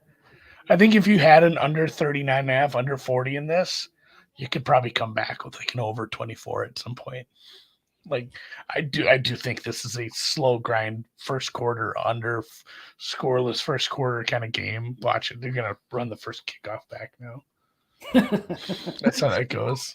Fap says, like Andy's look on the first half under. Both teams have a long time of possession in first halves. And we know the big Ragu bets first half unders on every Tampa Bay Buccaneers game. And he has a huge, beautiful ROI on it. Okay. I think this is giving me a lot of fun. Again, we'll hammer this again with the Cappers Contest show. And we expect to move that Cappers Contest show to Friday. Now, Jose's flight back from Vegas has been canceled, so maybe he stays there. We don't know. He just lives there now. In the air, he lives there now. All right, let's move on. Is this the last 1 p.m.? No, we have another one after this. So, Cleveland Browns 6-9, 2-5 on the road at Washington. Commanders 7-7, 7-1, 3-4 at home. We're at FedEx Field in Landover, Maryland. Now, we got to keep an eye on the weather. At this point, it's 58 Fahrenheit showers that aren't expected to last the entire game. We know that can change, so I'm going to keep an eye on it for sure. 8 miles per hour is the wind. Let's take a look at the line history for this Browns-Commanders game. The Browns have nothing to play for, and Deshaun Watson has not looked good, and this is probably not the spot for him to start looking good. Washington opening up at -2.5, -106. There's been a 7-cent move towards the Browns over at Pinnacle. And there had been a bigger one than that. So as of 11:04 this morning, the +2.5 moved to -117 for the Browns. This total opened up at 39.5. And then yesterday, there was a big point move towards the over. So there is the line history. Let's take a look at the cash flow. 2,585 tickets in, 47% of the tickets, 79% of the cash, but reverse line movement, 64% of the tickets. Oh, sorry, on Washington. 64% of the tickets and 89% of the cash on the under, and it's gone up a point. So market confusing, and we'll settle if we keep an eye on it for sure. Browns coming off a 17-10 loss at home to the Saints, officially eliminating them from the playoffs. Watson 15-31 for 135 yards, no touchdowns, 1 interception. He also ran 3 times for 24 yards and a touchdown. Amari Cooper handled the frigid temperatures really well. He's a hell of a wide receiver. 6 catches, 72 yards. Chubb ran 24 for 92, caught 1 for 10. 7 of 16 on third down, but they were only managing 3.7 yards per play. They were just 1 of 3 in the red zone. They couldn't get pressure on Dalton. They couldn't stop the run even when they knew it was coming. They finished with no sacks, no quarterback hits. Delpit had an interception. The Browns don't have much to play for. They're number 17 in rush yards allowed. They give up 4.5 yards per carry. And the Commanders can hurt them all over the field. The question is, we don't know who's going to be at quarterback for the Commanders. Brady says Sharps will be on the Browns. Browns offense has stunk, but the Browns defense has been really good. I was surprised to see that this was moving towards the Browns. You know, we saw the Sharps on the Saints. I didn't have the balls to bet the Saints last week, but I used them in the pools, and that happened comfortably. Blitzer Bobby, thank you for joining us. Commanders coming off a disappointing loss at San Francisco, 37-20. They're winless in the last 3 games. They still have a half-game lead over Seattle and Detroit in the race for the final playoff spot, and we've been discussing that quite a bit here on the show. Heineke wasn't good, 13-18, 166 yards, 2 touchdowns, interception, lost the fumble. Before being replaced by Carson Wentz in the fourth quarter, Wentz was 12-16 for 123 yards and a touchdown. First action since week 6. Dreamboat Ron hasn't decided what he's going to do next week. He's got so many weapons. This is such a good football team. He's not a good coach. No. I would love the opportunity to coach this. McLaurin 4 for 77 and a touchdown. Dotson 6 for 76 and a touchdown. Samuel 5 for 52 and a touchdown. Their running game was stymied by the Niners, 58 yards on 22 carries, but that Niners run defense is tough. But they couldn't put enough pressure on Purdy, or they couldn't keep Purdy from big plays. They held the Niners to 4 of 11 on third down, held them to just 1 for 5 in the red zone. Chase Young made a season debut. They're still very good defensively on third down. Teams are converting 32.6% of their third downs against them. Now, they did lose John Bostic to a pectoral injury. We've not been told the extent of it, but we know he left last year, right? Season-ending pectoral injury in October. So he could be done for the year. And then defensive end James Smith-Williams is in concussion protocol. I can't wait to hear this one. Take it away for us, Andy. Commanders at home, and the Cubs aren't on them against the Browns. Yeah, I'd bet this under. I feel like this is a Browns fade. I just can't do it right now with the Commanders, the way they've looked on offense. The fact that there's any chance they're going to flip-flop on quarterback this late this season, they're in the mix for the play. Like, if they get this win, and I've mentioned, like, I feel like 5 times already this show, if they can get the Dallas B squad next week, that's the playoff spot. It essentially knocks the Packers out, probably knocks the Lions out. The Seahawks, I don't think have a real chance to get in at this point. So, I mean, it's a massive game for the Washington Commanders, and I think you're right. I really don't like what the coaching staff has done. Rance, they're a quarterback away from being pretty good. They have 2 good running backs. They have multiple receiving weapons right now. The line hasn't been bad. And, yeah, it's a team that feels like it could kind of be a force, man. If the Giants get something together next year at quarterback, the NFC East and the Commanders, the NFC East could be ridiculous good, because all 4 teams are in the playoffs right now as it stands currently, and we have 2 teams that have pretty shitty quarterbacks. So it's wild how much stackedness there is in the NFC East. But I did play this under. The Browns defense, I think somebody pointed that out. I'd have to scroll up a little. The Browns defense actually has been playing really well, especially against the pass. In fact, I think they're your second best passing team. If you go just I have like the last 4 weeks circle. I could go back in further than that, but just the way their defense has played since they've gotten some people healthy. In fact, yeah, they are pretty much tied with the 49ers if you go last 5 weeks. Wow. Looking at that against the pass, about a little below league average against the run, but maybe that's not something I'm so concerned about here, although Washington can run the ball. So there was a 32 in the Cleveland game, and it cashed. So I was too chicken to take that, even though I thought that was a damn decent chance that game was real ugly.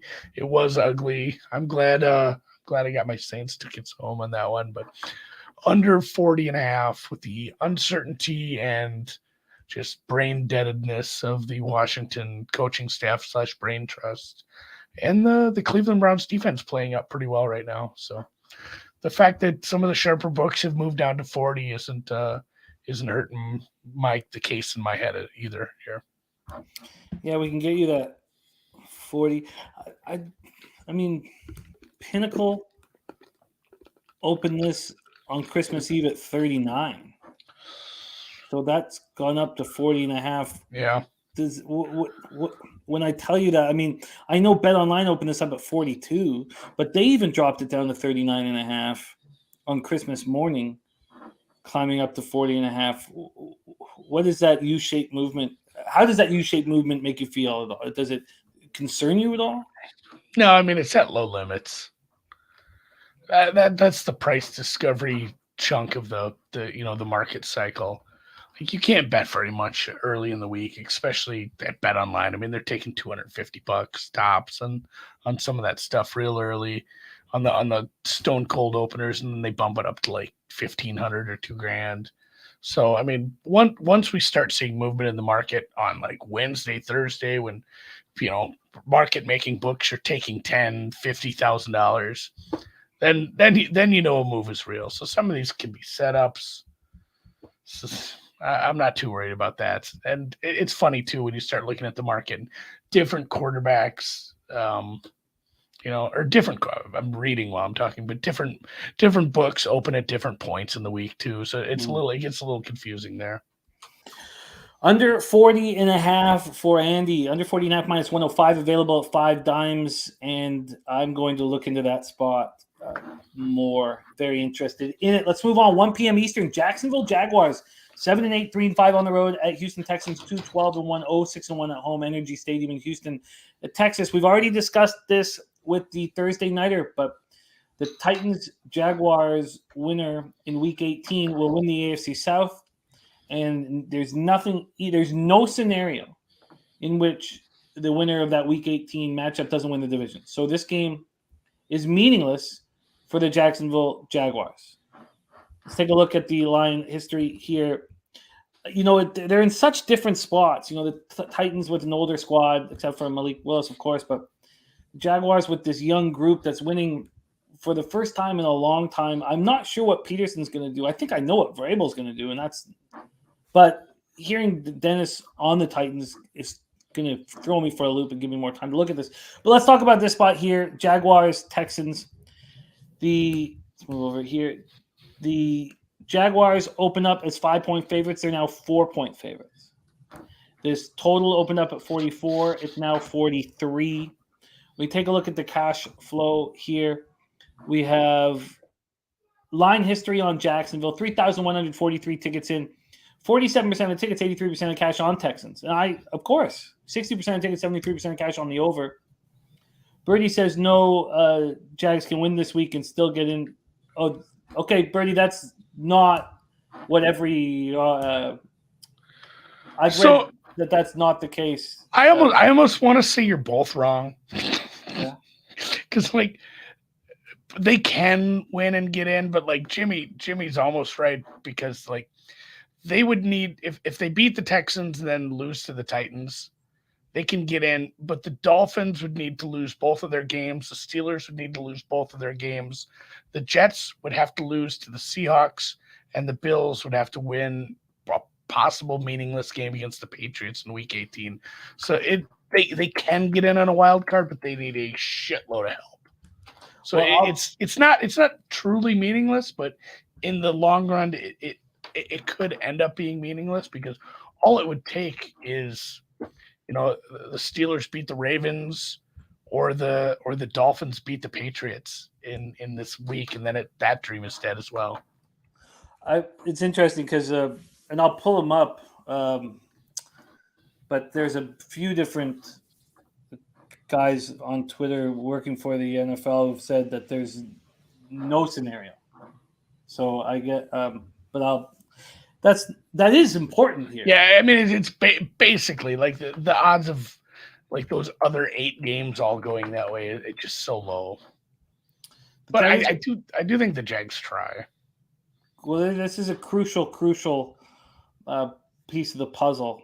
But and I will go back to the NFL guys who've said that there is no scenario. But let's talk about the Jags here. They come in off extra rest and prep after an impressive 19-3 victory at the Jets last Thursday.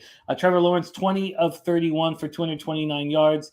Also ran 7 for 51 touchdown. Did lose a fumble. Evan Engram, beast mode. 7 catches, 113 yards. Etienne, 22 carries for 83, caught 3 for 29. Defense looked very strong. Held the Jets to 227 total yards. 10 first downs, 2 of 13 on third down, 0 of 2 in the red zone. Jags had 3 sacks, 7 quarterback hits, gotten a pick from Devin Lloyd.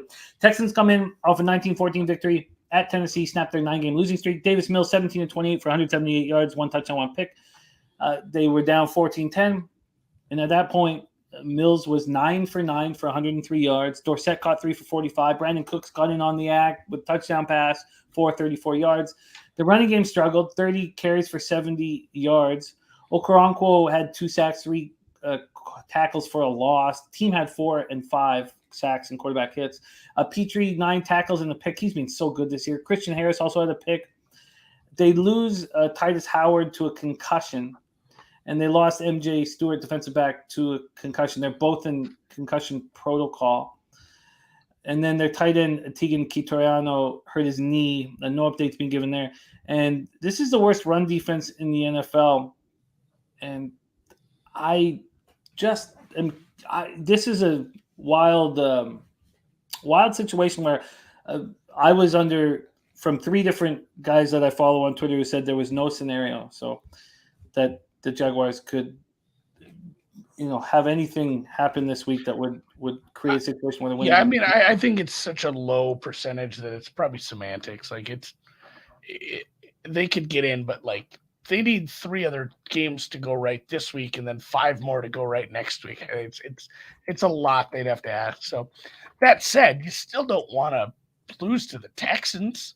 you don't want to go into next week feeling bad. And I don't know who they would rest. I'm not sure you go and rest players. That's the best plan. Like if you're the Titans and you have Derrick Henry and he got hurt last year and he's gotten like 2,000 touches over the last 5 years and he's hurt right now, that makes total sense to rest him.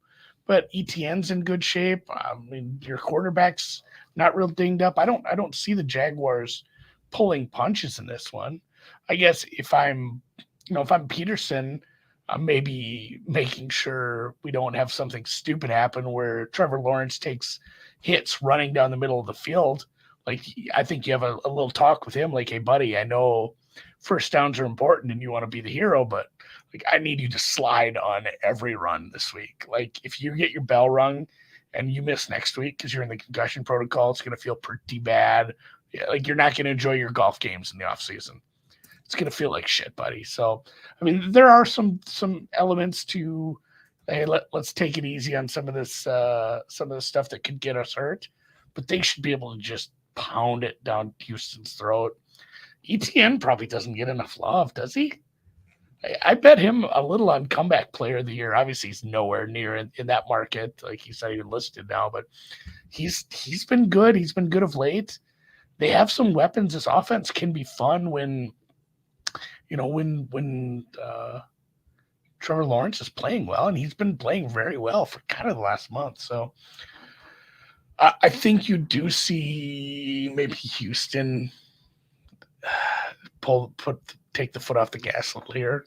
Like, if I'm managing this team, I might say something to hey, this game plan doesn't have to be a try to win the game plan. I'd still want the number one pick. So you could see them tone it down a little after a big win. It is probably their final home game of the season, though. So I don't like laying this many points on the road with anybody in division. So I'd probably pass, but I can't bet the Texans here. Like, it's been 3 straight weeks of them playing well over their heads. Like, this has got to crash sometime. I mean, I would be so. Trevor Lawrence's foot is there's got the toe. Yeah, I guess we do have that. Why would you want to? If it's all on the line against a Titans team that you know you can beat, Brady, no, I don't think they're going to tank the game, but I don't know if I was in charge, I would need to go over with other members of the Brain Trust here because everything's going in your direction. And yeah, I haven't heard anything about sitting Lawrence. So, all right. So, I mean, it is certainly a public angle on the Texans here, you would assume it would be, but only 47% of the tickets are on the Texans at this point. It's just all the money is at this point. We'll see. Everything opens up on Wednesday cash wise. What up, 1777? This is a fascinating game that I'm going to need more time on, and we need more information clearly on whether or not the Jags are going to try here. Yeah. All right, we move on to afternoon action, 4:05 p.m. Eastern. San Francisco 49ers, winners of 8 straight. Dennis Garcia, 8. 11-4, 4-3 on the road at the Raiders, 6-9, 4-2 home. Allegiant Stadium in Las Vegas, Nevada. Let's take a look at the line history here for this one. Raiders no longer have a pulse in the playoff race. We have the Niners opening up -5.5, -106, and now -5.5, -109, so no change there. From a total perspective, opened up at 43.5, a Pinnacle now at 44.5, has gone up a point. Cash flow for this one, 2,686 tickets in, 68% of the tickets, 80% of the cash on the Niners, market not moving, 63% of the tickets on the over, and no cash flow at this point for that one. 49ers coming off their 8th straight win, as I said, 37-20 at home over the Commanders. They're 6-0 against the spread in their last 6 games. Purdy, 15-22 for 234 yards, 2 touchdowns, and an interception. He's thrown 2 TD passes in 4 straight games. He's won all 3 of his starts for the Niners. They're putting pressure on Minnesota for that second seed in the NFC. Only Hall of Famer Kurt Warner, as Purdy has joined him as the only quarterbacks since starts began being tracked in 1950 to win his first 3 while throwing multiple touchdowns in each game. Kittle caught 6 for 120 and 2 touchdowns. Ayuk caught 5 for 81 yards. Ray-Ray McLeod's lone carry was a 71-yard run for a touchdown. McCaffrey, 15 carries, 46 yards, touchdown, caught 2 for 12. Bosa continued his run for Defensive Player of the Year. I know there is, some couple of guys he's battling with, but 7 tackles, 2 sacks, 1 strip sack, 4 quarterback hits. Jimmy Ward had a pick. Raiders coming off a 13 loss at Pittsburgh that has taken them to the brink of elimination. Not quite, but to the brink. Their 8th one-score loss of the year. You have to think that so much of that comes down to coaching. Their offense was non-existent. 201 total yards, 1 appearance in the red zone. Carr 16-30 for 174 yards, touchdown, 3 picks. Waller caught 4 for 58. Renfro caught 4 for 42. Devontae Adams, 2 catches for 15 yards despite being targeted 9 times. Jacobs ran 15 times for 44 yards. The defense played well despite not getting much pressure on Pickett. They finished without a sack, only hit him 4 times, but the Steelers only made 1 appearance in the red zone, but cashed it 46 seconds left. Denzel Perryman had an interception. He is done for the season. He's being shut down with a separated shoulder, and he's having a hell of a season. So Pro Bowler last year, but this year, 83 tackles, 14 for a loss. Chandler Jones, left elbow injury in third quarter. He's not expected to return this year as well. So you take Chandler Jones and Denzel Perryman off that defense, and this Raiders offense, 9th in yards per play, 10th in points per play. I wonder if the over is a look here. Take it away for us, Andy. Niners, Raiders. Just based off the injuries on both sides, and the Niners have been a bit of a truck, but this is a road game. I know, kind of a weird travel spot. We've mentioned this, actually, Drew and I mentioned this in August. So it's the San Francisco, because you never show up the day. You don't show up the day of the game. You travel the day before to that city. You stay there usually. I don't know. Maybe I would consider maybe doing a real early flight this day. Otherwise, you're spending New Year's Eve in Las Vegas, like with a bunch of grown ass men. It'd be hard to keep everybody out of trouble. I don't know. That's tricky. So that's the only real knock on the 49ers outside of some of the injuries they've had in the secondary. I know they're starting to get healthier. This is a very good team right now. Somebody's pointing out like Brock Purdy just not going to face a tough defense ever, apparently. This is another soft landing spot for him. Niners or pass, over or pass, and I think I am gonna play this. I think we might see some under money. I'm gonna wait on this one. I think I can probably get a 44.5 at some point. I think we might see some under money come in tomorrow. So I heavily lean towards this over, but I think I can get a better price. And we do have some 44.5s on the board right now. Oh, yeah? Reasonable, or is it? Yeah, I could bet it right now at minus 110 at Bet 365. It's minus 109 at 5 Dimes, minus 111 at Pinnacle. Yeah. We'll pick that over. Okay, well, let's lock that in. What do you think about what Birdie's talking about with Jacobs' post-game comment? Says there's a real chance Raiders get blown out here. I just don't know how to take those comments, he said. I think there is a real chance, and Carr has been bad lately. Also, so speaking of futures, somebody talked me into betting a few different people for most interceptions thrown this season, because your leader was Matt Ryan, who just got benched for the year, and a bunch of books left up bad prices. So I have I'm rooting for Carr to throw like 3 more picks and just kind of lock that up in this game.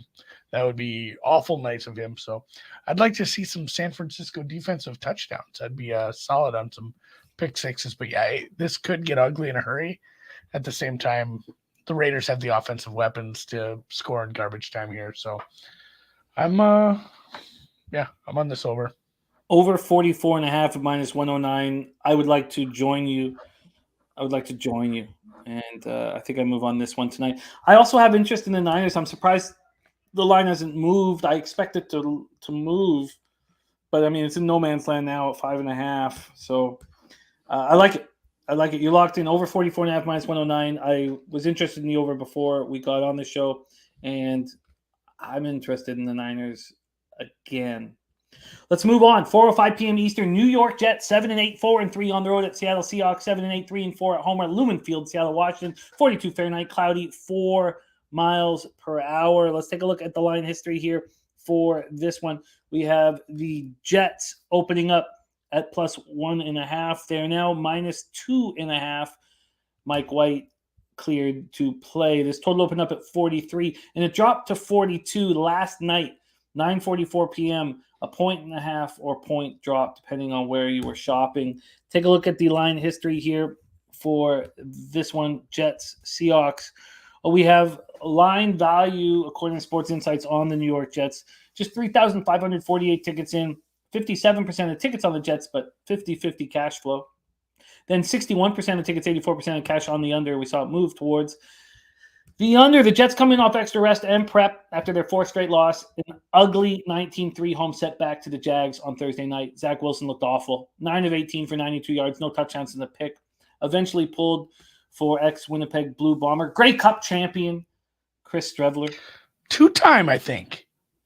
Well, the 2019, no, he wasn't there in 2021. Okay. No, because we. I know that there's that picture of him wearing like an open fur coat jacket, riding on the parade with the cup. Like I love Chris Streveler made me some money in the preseason.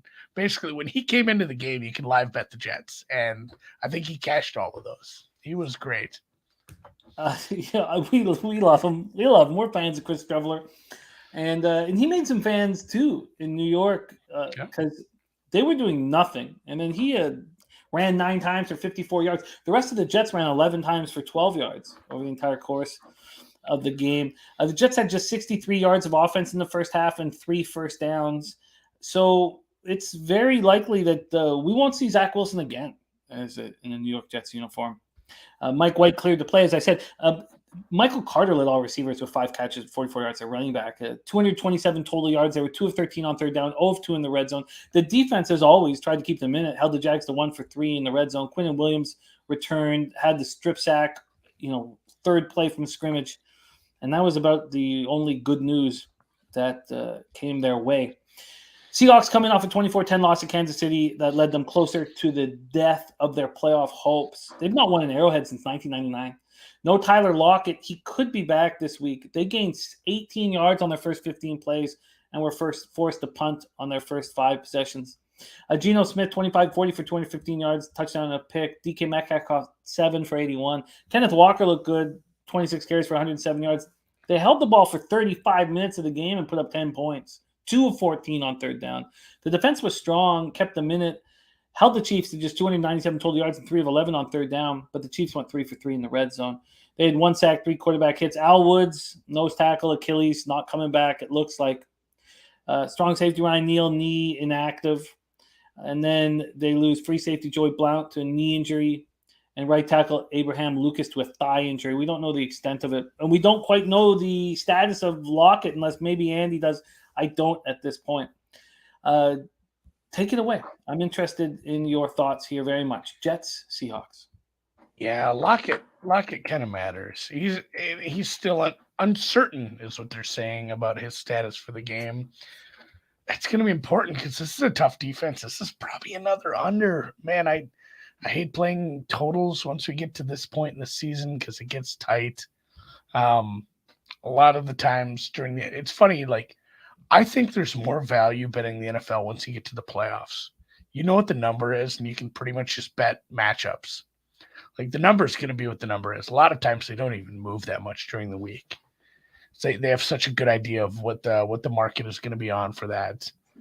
But these last few weeks of the NFL are so difficult. So, I do think the Jets being a slight road favorite here is probably fine. Their defense has been playing very tough.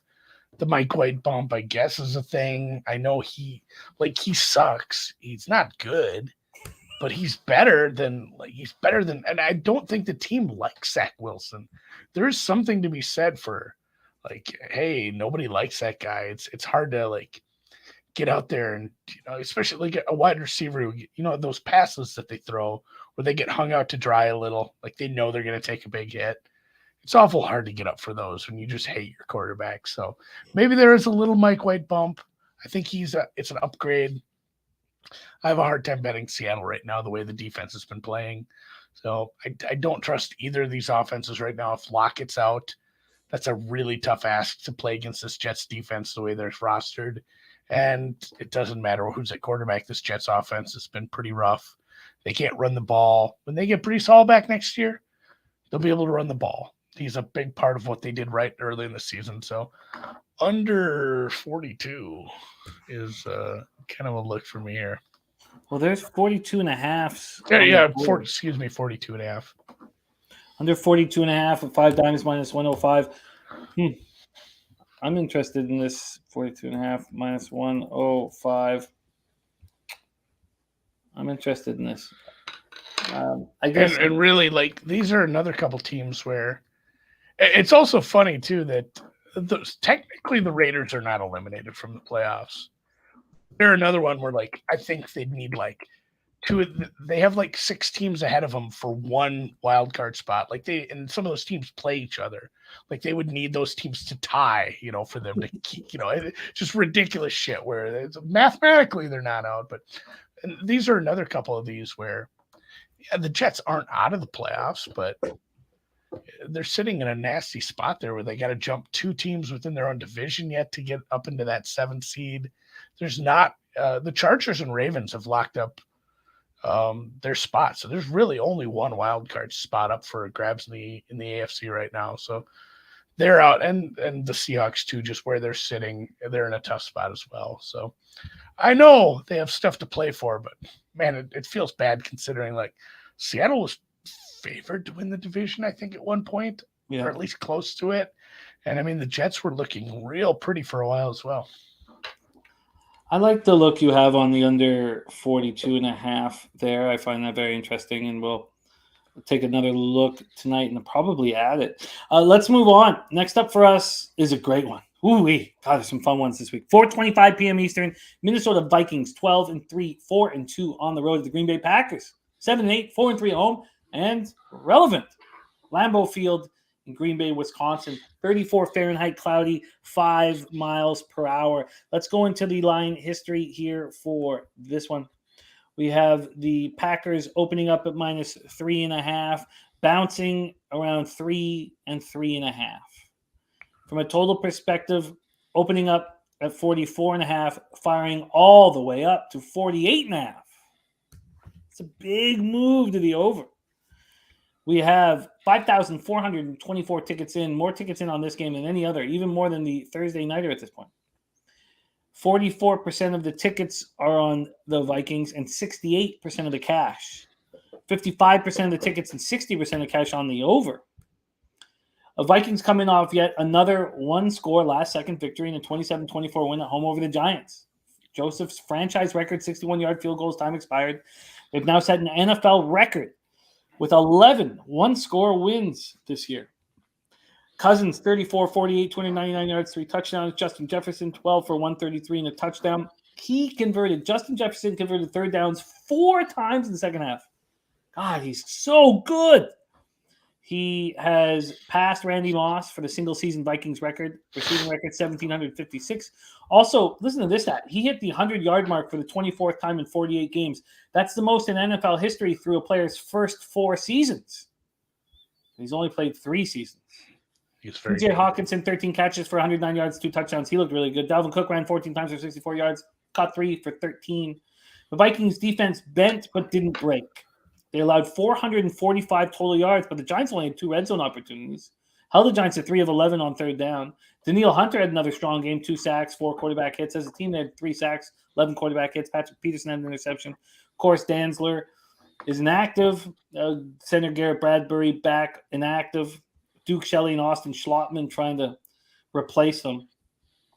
Packers coming off their third straight win, 26-20 Miami. Rodgers, 24-38, 238 yards, touchdown and a pick. I'm not a huge fan of his, but I love that he's made these games important. And he's, stuck in there and fought. And the interception, though, in the fourth quarter, 11th interception of the season, highest total since 2010. So he had 11 in 2010. His career high is 13 in 2008. Lazard 5 for 61, Watson 6 for 49. 10 different Packers caught passes. That's old Aaron Rodgers stuff. But the rushing attack was stymied by the Dolphins. 79 yards on 25 carries. It's been a problem of theirs, which we thought was going to be this huge asset for them. It's turned out not to be so. Packers won despite 301 total yards, 2 of 14 on third down, 2 of 5 in the red zone. The defense forced 4 turnovers, 3 interceptions in the fourth quarter. Alexander, Campbell, and Douglas. Defense got 2 sacks, 6 quarterback hits. They lost their defensive end, Dean Lowry, to a calf injury in the second quarter. And then Kayshawn Nix left with a groin injury. He downplayed it, but we should, because he's been the best returner in the NFL over the last 2 months. He had a 93-yard kickoff return in that game. Christian Watson left with a hip injury. He didn't return. He's also being listed as day-to-day. And then again, and I don't know if it helps or not, but if you break down the stats between the Packers and the Vikings, you'll see that the Packers are better in, I don't know, you go by DVOA in everything. Better offense, better defense, better special teams. I mean, but do you want to bet them here, Andy? That's the big question. Take it away, Vikings, Packers.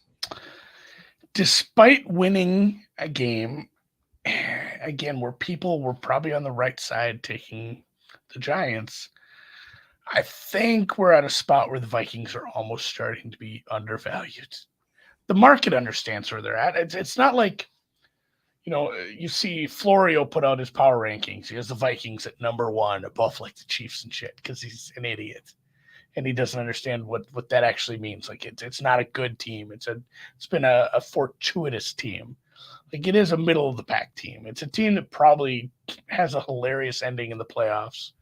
But still at this point, the Green Bay Packers are not a good team. I understand why you'd make them a 3.5, 4 point favorite at home here, but it's again a divisional game and it's a bad matchup for the Packers. The Vikings have the better defense here, especially on the ground. Both defenses have been kind of rough. Rodgers hasn't been great. Like you said, he's thrown more picks than he usually does.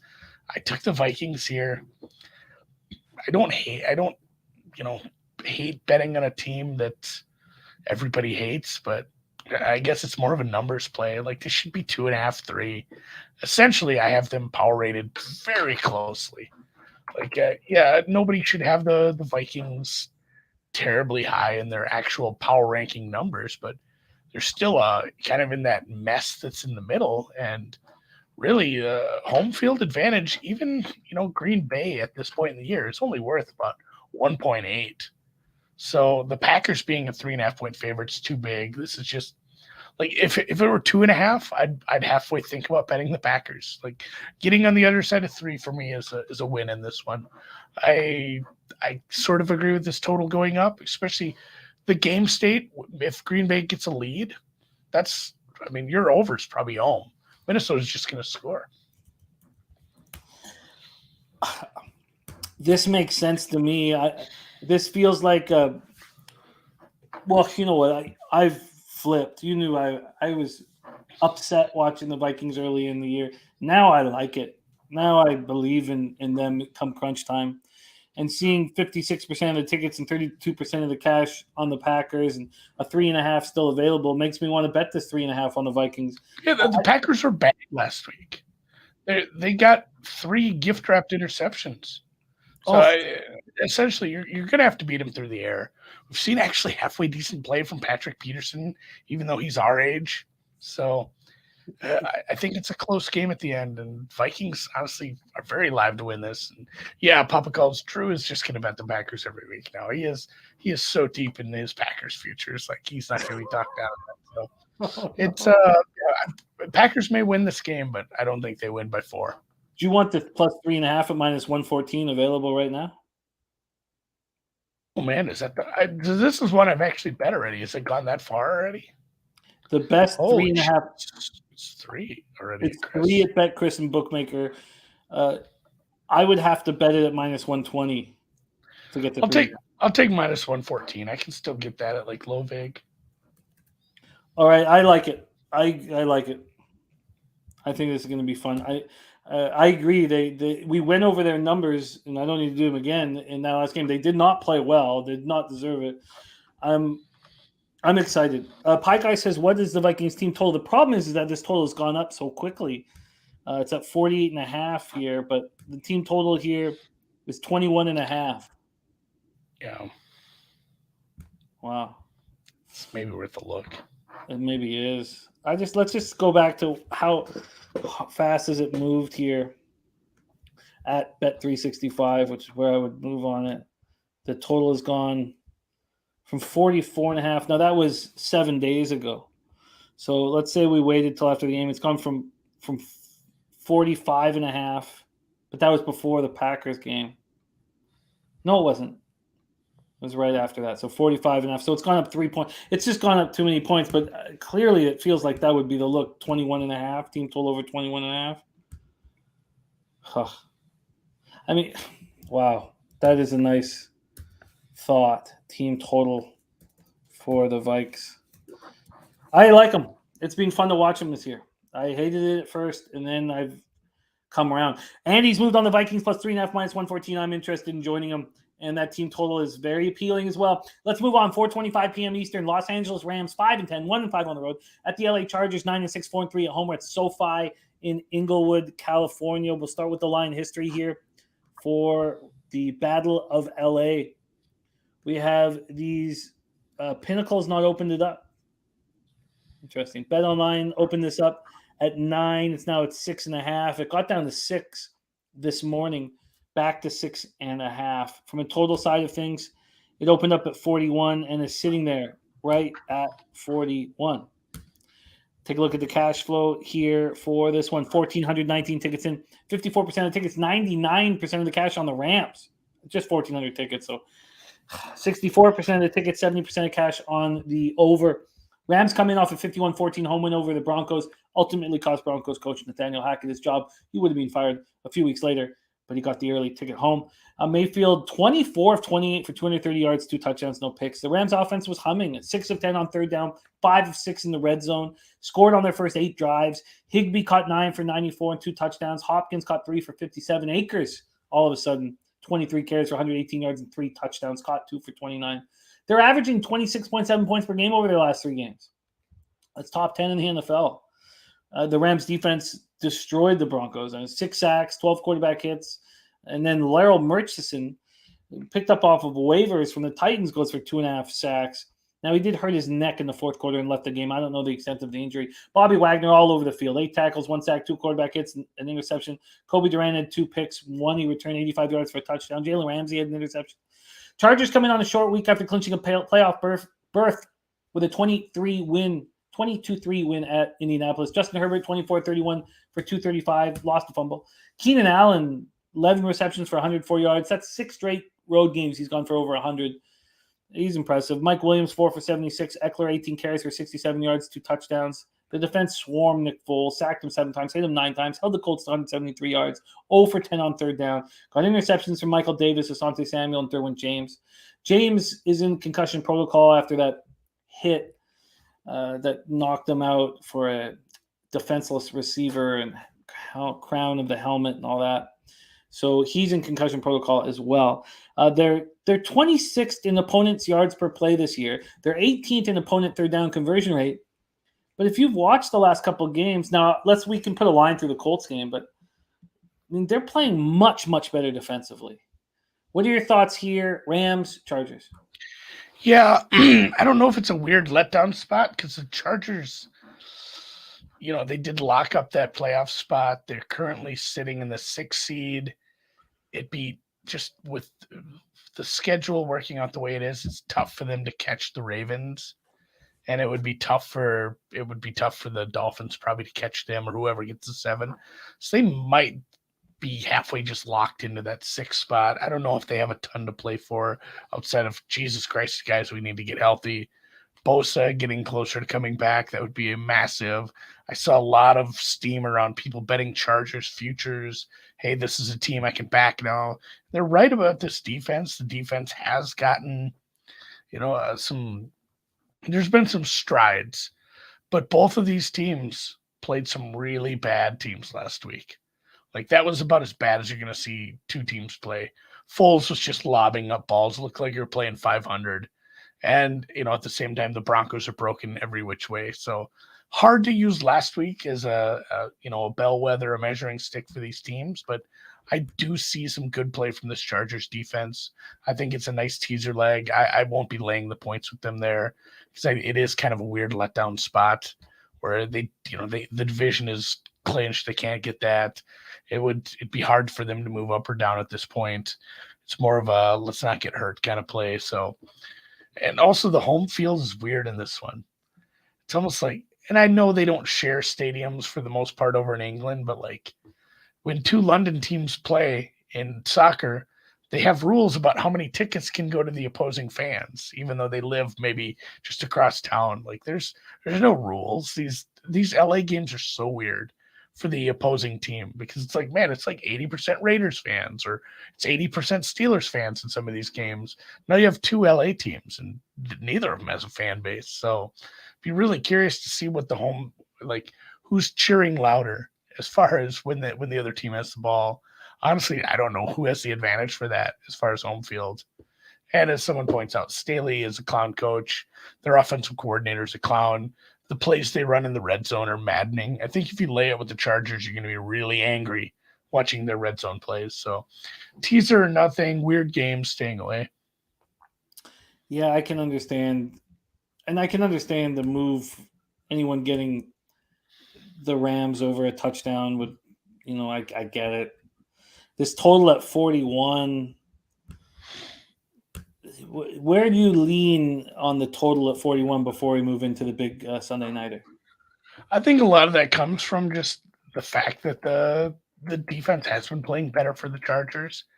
And at the same time, their offense it's been good throughout the, how do they say that? Between the 20s. But it's not been scoring in gobs here. So I think in general, the Chargers they're 26th right now in red zone efficiency. And over the last few games, they haven't been much better than that. So you're looking at a couple of pretty bad teams in the red zone. I know the Rams have been better of late, but that's super buoyed by the fact that they had the game they had last week. Yeah, this no move on this one. Feels like a dog or nothing situation, questioning whether the Chargers are going to really push it. And I'm going to stay off at this point from moving on it tonight. Let's talk about the Sunday nighter. Pittsburgh Steelers 7-8, 4-4 on the road. Have a pulse. Baltimore Ravens 10-5, 5-2 at home at M&T Bank Stadium. Baltimore, Maryland 53 Fahrenheit, partly cloudy. 7 miles per hour. This total is very low, and I'm very excited about this football game. First off, Ravens open up at -4. They're now -3. Totals-wise, opened up at 36.5. Has dropped to 35.5 at Pinnacle, but that 35.5 is juiced. Cash-wise, we have just – where is it? I guess it was the flexed game. So we have 2,484 tickets in, 74% of the tickets, 98% of the cash on the Pittsburgh Steelers. We have a public dog on our hands. 66% of tickets, 60% of cash on the under. Steelers come in off a big last-second 13-10 home win over the Raiders 3 days after the death of Franco Harris. The night where they're retiring his jersey, it was pretty magical. They've now won 5 of 7. Kenny Pickett, 26 of 39 for 244 yards, touchdown, interception. I needed the drive. I cashed with the Steelers. I needed it. Frymouth caught 7 for 66. Deontay Johnson, 55 for 64. And George Pickens, 5 for 57, a touchdown. Najee Harris looked good. I never know what he's going to look like. He's a pretty Jekyll and Hyde kind of a running back. 16 carries for 53 yards, caught 6 for 42. And the Steelers' offense is playing much better. 5.4 yards per snap. It's not really showing with the points. I mean, their average is 17 points per game over the last 3, but it looks better. I mean, not in the red zone, but overall. And the defense completely shut down the Raiders' offense. Completely. Held the Raiders to 201 total yards, 3 sacks, 5 quarterback hits, intercepted Carr 3 times. Trey Norwood, cornerback, left in the first half with a hamstring injury. I couldn't get an update at this point. Baltimore comes in off a 17-9 home win over the Falcons to officially clinch a playoff spot. Huntley, 9 of 17 for 115 yards, touchdown. No picks. They've won 2 of 3 since Lamar Jackson went down with a knee injury. And they're expecting Lamar Jackson to return to practice.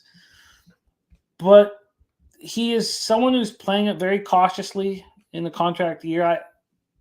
I wonder what your lean is towards whether he's going to play or not. The Ravens have averaged 11.5 points in the games that Huntley has played. Mark Andrews got 3 for 45. Gus ran 11 for 99. J.K. Dobbins ran 12 for 59. They ran 34 times for 184 yards. They've outrushed their opponent in 14 straight games. That's a franchise record. The margin was at 184, 115. They only produced 299 yards, but it was enough. The defense held the Falcons to 0-4 for the red zone and 5 for 14 on third down. Of course, they were without Calais Campbell and Marcus Peters, defensive end and quarterback, respectively, and they're going to stay out. The defense finished with 2 sacks and 4 quarterback hits. So we watched the Steelers, and this is part of the reason why I backed them, but we watched the Steelers shut down the Panthers' running game, and they do it in spectacular fashion. Can they do the same thing here in Baltimore? And do you think Lamar Jackson will be under center? Tons of moving parts. Take it away, Andy. They are being very mum about this. Like, Harbaugh's being a dick, honestly. Like, he's going full Belichick on this. Just like, I don't know. Like, we're just, we'll have to see, I think was part of the quote, which is annoying at best. Like, I get it, it's gamesmanship and you have everything to play for. The Baltimore Ravens can still win the division. Like, while they're playing the Steelers at home, their opponents in the north, the Bengals, have to go play the Bills. Like, they can absolutely end up in a tie for the division if things go chalk on this weekend. But if it is, yeah, I'm leaning like 70-30. It's Huntley. Maybe I'm even high on that 30% that Lamar plays. The fact that he's even talking about practicing makes me a little hopeful, but I do think it's Huntley. Baltimore has been the nails against the run. That said, I've liked what Pittsburgh's done in this nice little, I don't want to call it a winning streak. I guess there's a little bit of a winning streak, but a streak where they've played better. They've been able to get it done through the air. Like you said, Freiermuth is a big part of things. Deontay Johnson is a legit wide receiver one. He's a threat. So there's something to be said for the Baltimore Ravens might be stopping the run, but we'll see. I mean, they're an average team against the passing game right now. So Pittsburgh super live in this one. If it's Huntley, I don't think it should be a full 3 years. So no bet until we know. I don't want to be betting on a quarterback starting or not, essentially. So what you're doing at this point. So it's a tough ass divisional game with a total of 36. I'm jacked that they put this on primetime, honestly. It's going to be fun. Yeah, no move. I'll be live betting, obviously betting the second half, but like Kenny Pickett was decent. I mean, he wasn't great, but he was decent in the game against the Raiders. And we've seen this for a few weeks now. Steelers money is coming in from public and sharp. I mean, you're seeing a definite love for the Steelers in the market every week now. So if Huntley is announced in, where does the line go? I'm not sure. It's so hard to move off this 3. I think this 3 is kind of assuming that Lamar is very unlikely. I'm not sure it moves a ton. And I will be live for this game New Year's night. We have a ton of football on New Year's Day, and I'll be hosting the Pub Hub in the morning, and then we'll have this game at night. What can I ask? Let's say Huntley's at quarterback. What exactly would you be looking for? Like, what's the best case scenario early for you? An early touchdown so you could move on the under at a better number, or no scoring in the first quarter so you could go over 26, 25? What are you looking for? No, and it's so hard to just say, oh, there was an early touchdown, I'm going to bet the under now. You gotta kind of put a little context to what happened. Was it, oh, they just had a great, it was more based on great field position off a fluky return, or it was a fun defensive touchdown. The offenses have looked kind of like shite so far. If it's, I don't think that was scripted plays. They definitely found something against this run defense. And, I'm not just going to blindly bet that under, but if we get some flukiness early on and there's some points, I could be talked into an under. This teams know each other well. There's probably going to be some decent defensive adjustments. I'm very excited about it. It's going to be a lot of fun. Birdie says Raiders D is god awful, and he got 13 points, granted a few missed field goals. I'm having a hard time getting behind Pickett, says Birdie. And look, they're moving the ball, but they're not looking good in the red zone with Pickett. So there's tons of moving parts. It's going to be a real fun game. That was the thing. Like they had a decent chunk of yardage against that team. They only got in the red zone once. Yeah, it was wild, but we got the cash. I'm excited about this game. Very excited. Sunday night live bet stream right here on Pub Sports Radio. Let's move on to our Monday night live bet stream. A beauty that's going to answer some questions, and we have them. 8:30 p.m. Eastern, Monday, January 2nd. Buffalo Bills 12-3, 6-2 on the road. Cincinnati Bengals 11-4, 5-1 at home. We're at Paycor Stadium, Cincinnati, Ohio. 50 Fahrenheit showers. 6 miles per hour is the weather. Let's take a look at the line history for, God, can't wait for this game. Man, it's going to be fun. Line history. We have the Bengals opening up at +2.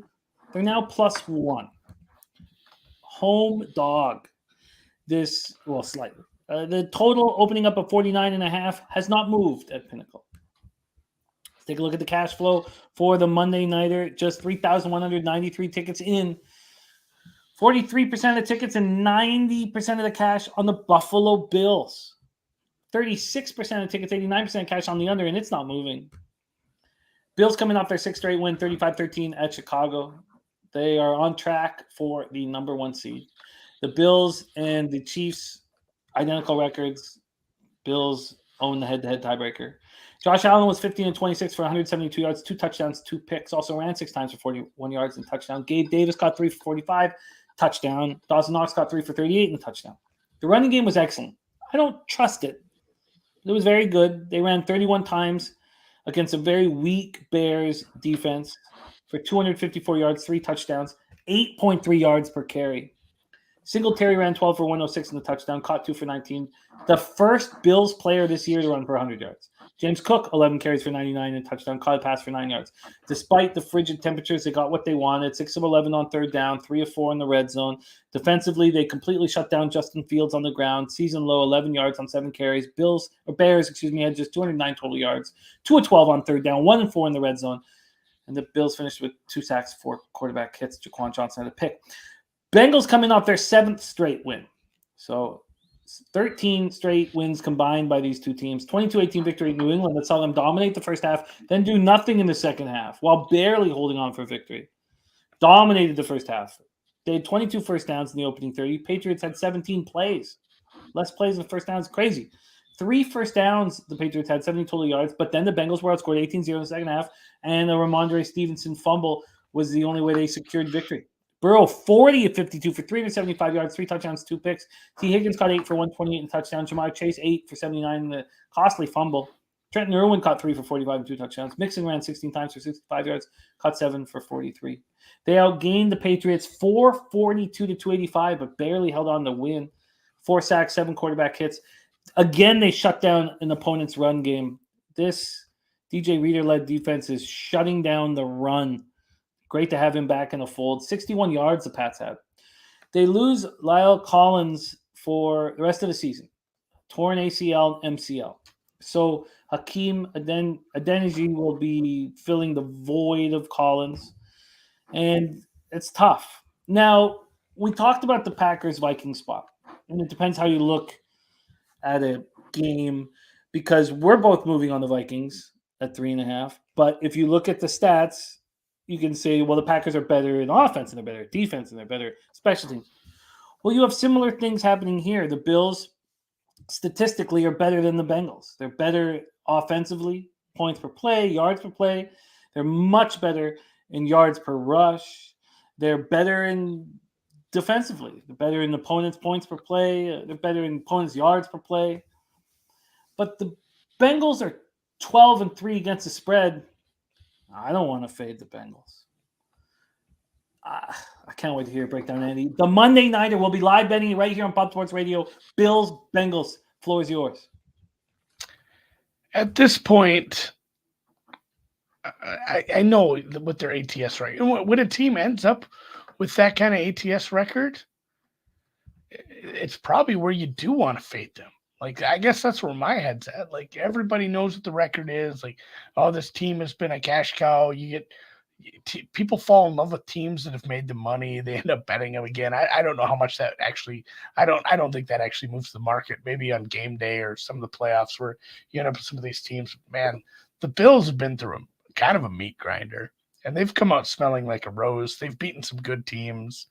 Last week was not one of them, but they just kind of put it on them in the second half. It was an uglyish first half, and then they just, well, maybe we should just beat the shit out of them and run the ball. And they're not a team; they're middle of the pack for as far as running plays per game. I think they're probably a little below average. Even I think if you took out the Josh Allen scrambles, it'd be well below average for like designed running plays. They don't run the ball. They just don't. It's not a big part of what they did to start the season. They made the oddest trade for Nyheim Hines, and they give him like 1 or 2 carries a game now. He's like their third running back. Honestly, Josh Allen probably has way more yards rushing than him since he's been up in Buffalo, but I'm going to play the Bills. I make this like 3, and I make it almost over the 3. I think the home field advantage here, and where I have my power numbers, it's a spot where I've faded the Bills a little. I worried about their defense. Last week, the over was kind of a fade of their defense. I said the Bears probably get theirs. And honestly, I wasn't too impressed with what the Bears were able to get. And, the Bears are not the Bengals. The Bengals are a much better offense. But, yeah, this is where I need the Buffalo Bills to be at a 3, like minus 120 for me to not bet this. So Bills -1.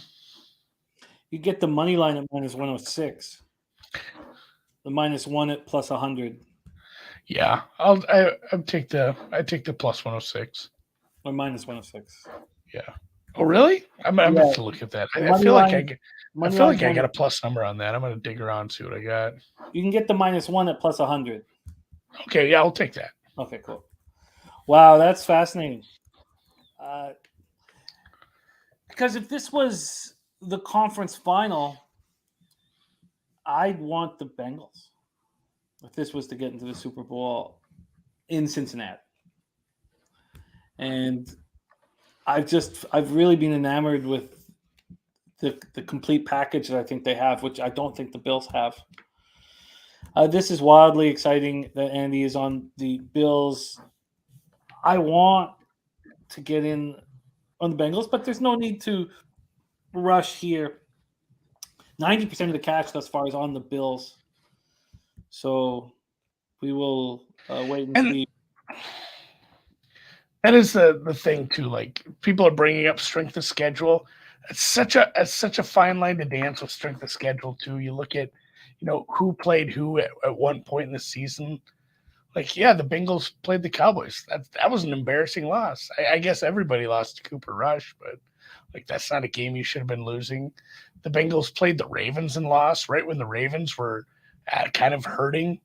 The Bengals, they played teams at weird spots. I have like an adjusted strength of schedule. I make them. They've both played very tough schedules. I have it almost the same. So it's Bills -3 is my line. So I'll take them at the short number. I love it. O Plus says if the Ravens win the night before, then he's taking the Bengals, which is an interesting angle.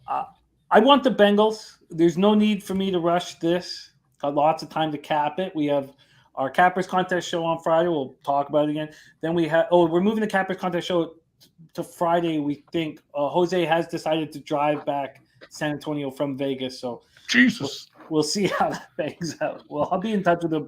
Does he know there's mountains in the way? We'll discuss that. But I can't wait for this game. Can we get your quick take here on the total before we put a bow on this show? All 16 games capped for you. This total opened up some spots 49, but basically it's been at 49.5 at Pinnacle with no movement. Free $500 bet on the total. Do you go over it or under it? Probably under. Yeah. I don't like it either way. Tight line here. At this point, we have 36% of the tickets on the under, but 89% of cash, and we don't see it moving. This is going to be fun. This is going to be fun. The Monday Nighter, Andy has moved on the Bills -1 at +100. Let's review all action here and then head off into the future. And kind of a last point is people are talking about the Bengals defense. Bengals defense, especially the last 6 to 8 weeks, very good against the run, marginal against the pass. And it's said, oh, they're good against the run. It's not what the Bills want to do. So I don't love this matchup, and I like the Bengals to do well in the playoffs.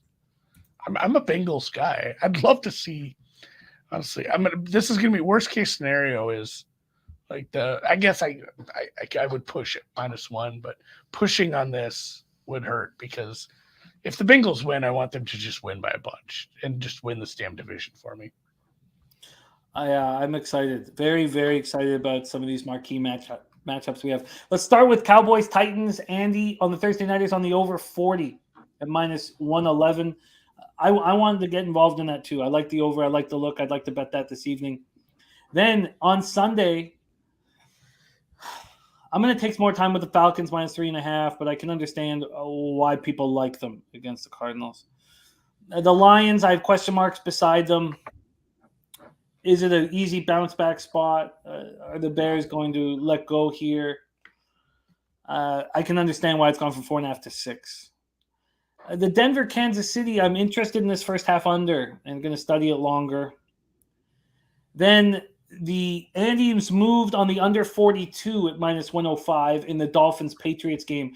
I want both the under 42 and the Patriots at -2.5. Andy, we're going to look at that Lions spot over the course of the show. Did that make you want to pull the trigger, or are you going to stay off at this point? I'm off for now. Okay. And anytime you want to add anything for your record, you can just tag me. Colts, Giants. This was another spot where we were, do we move on the Giants or not? I need to know that Nick Foles is a quarterback. Yeah, I trust. I ended up fact checking that it's Foles, so I moved on it. So we making the Giants official here for you? I did. I have the Thursday night over, the Giants, the Browns under, the Jets under, and the Buffalo bet. All right, so let's get this Giants look for you here. -5 at -110 is available right now at Bet365. Let me confirm that. I have that up here. The Giants -5 at -110. I like it. If it's Foles, it's burnt us a few times this year, expecting a certain quarterback. But God, Foles looked awful. Giants -5 at -110 for Andy. Then I'm interested in the over in the Saints-Eagles game and the Saints. We do need to find out who's at quarterback for the Eagles. Then the first half under in Carolina-Tampa, I'm going to move on. Andy's on the under 40.5 in Browns-Commanders. I'm interested in it. I don't think I move on it tonight, but I'm going to study it further. Jaguars-Texans, we stayed off.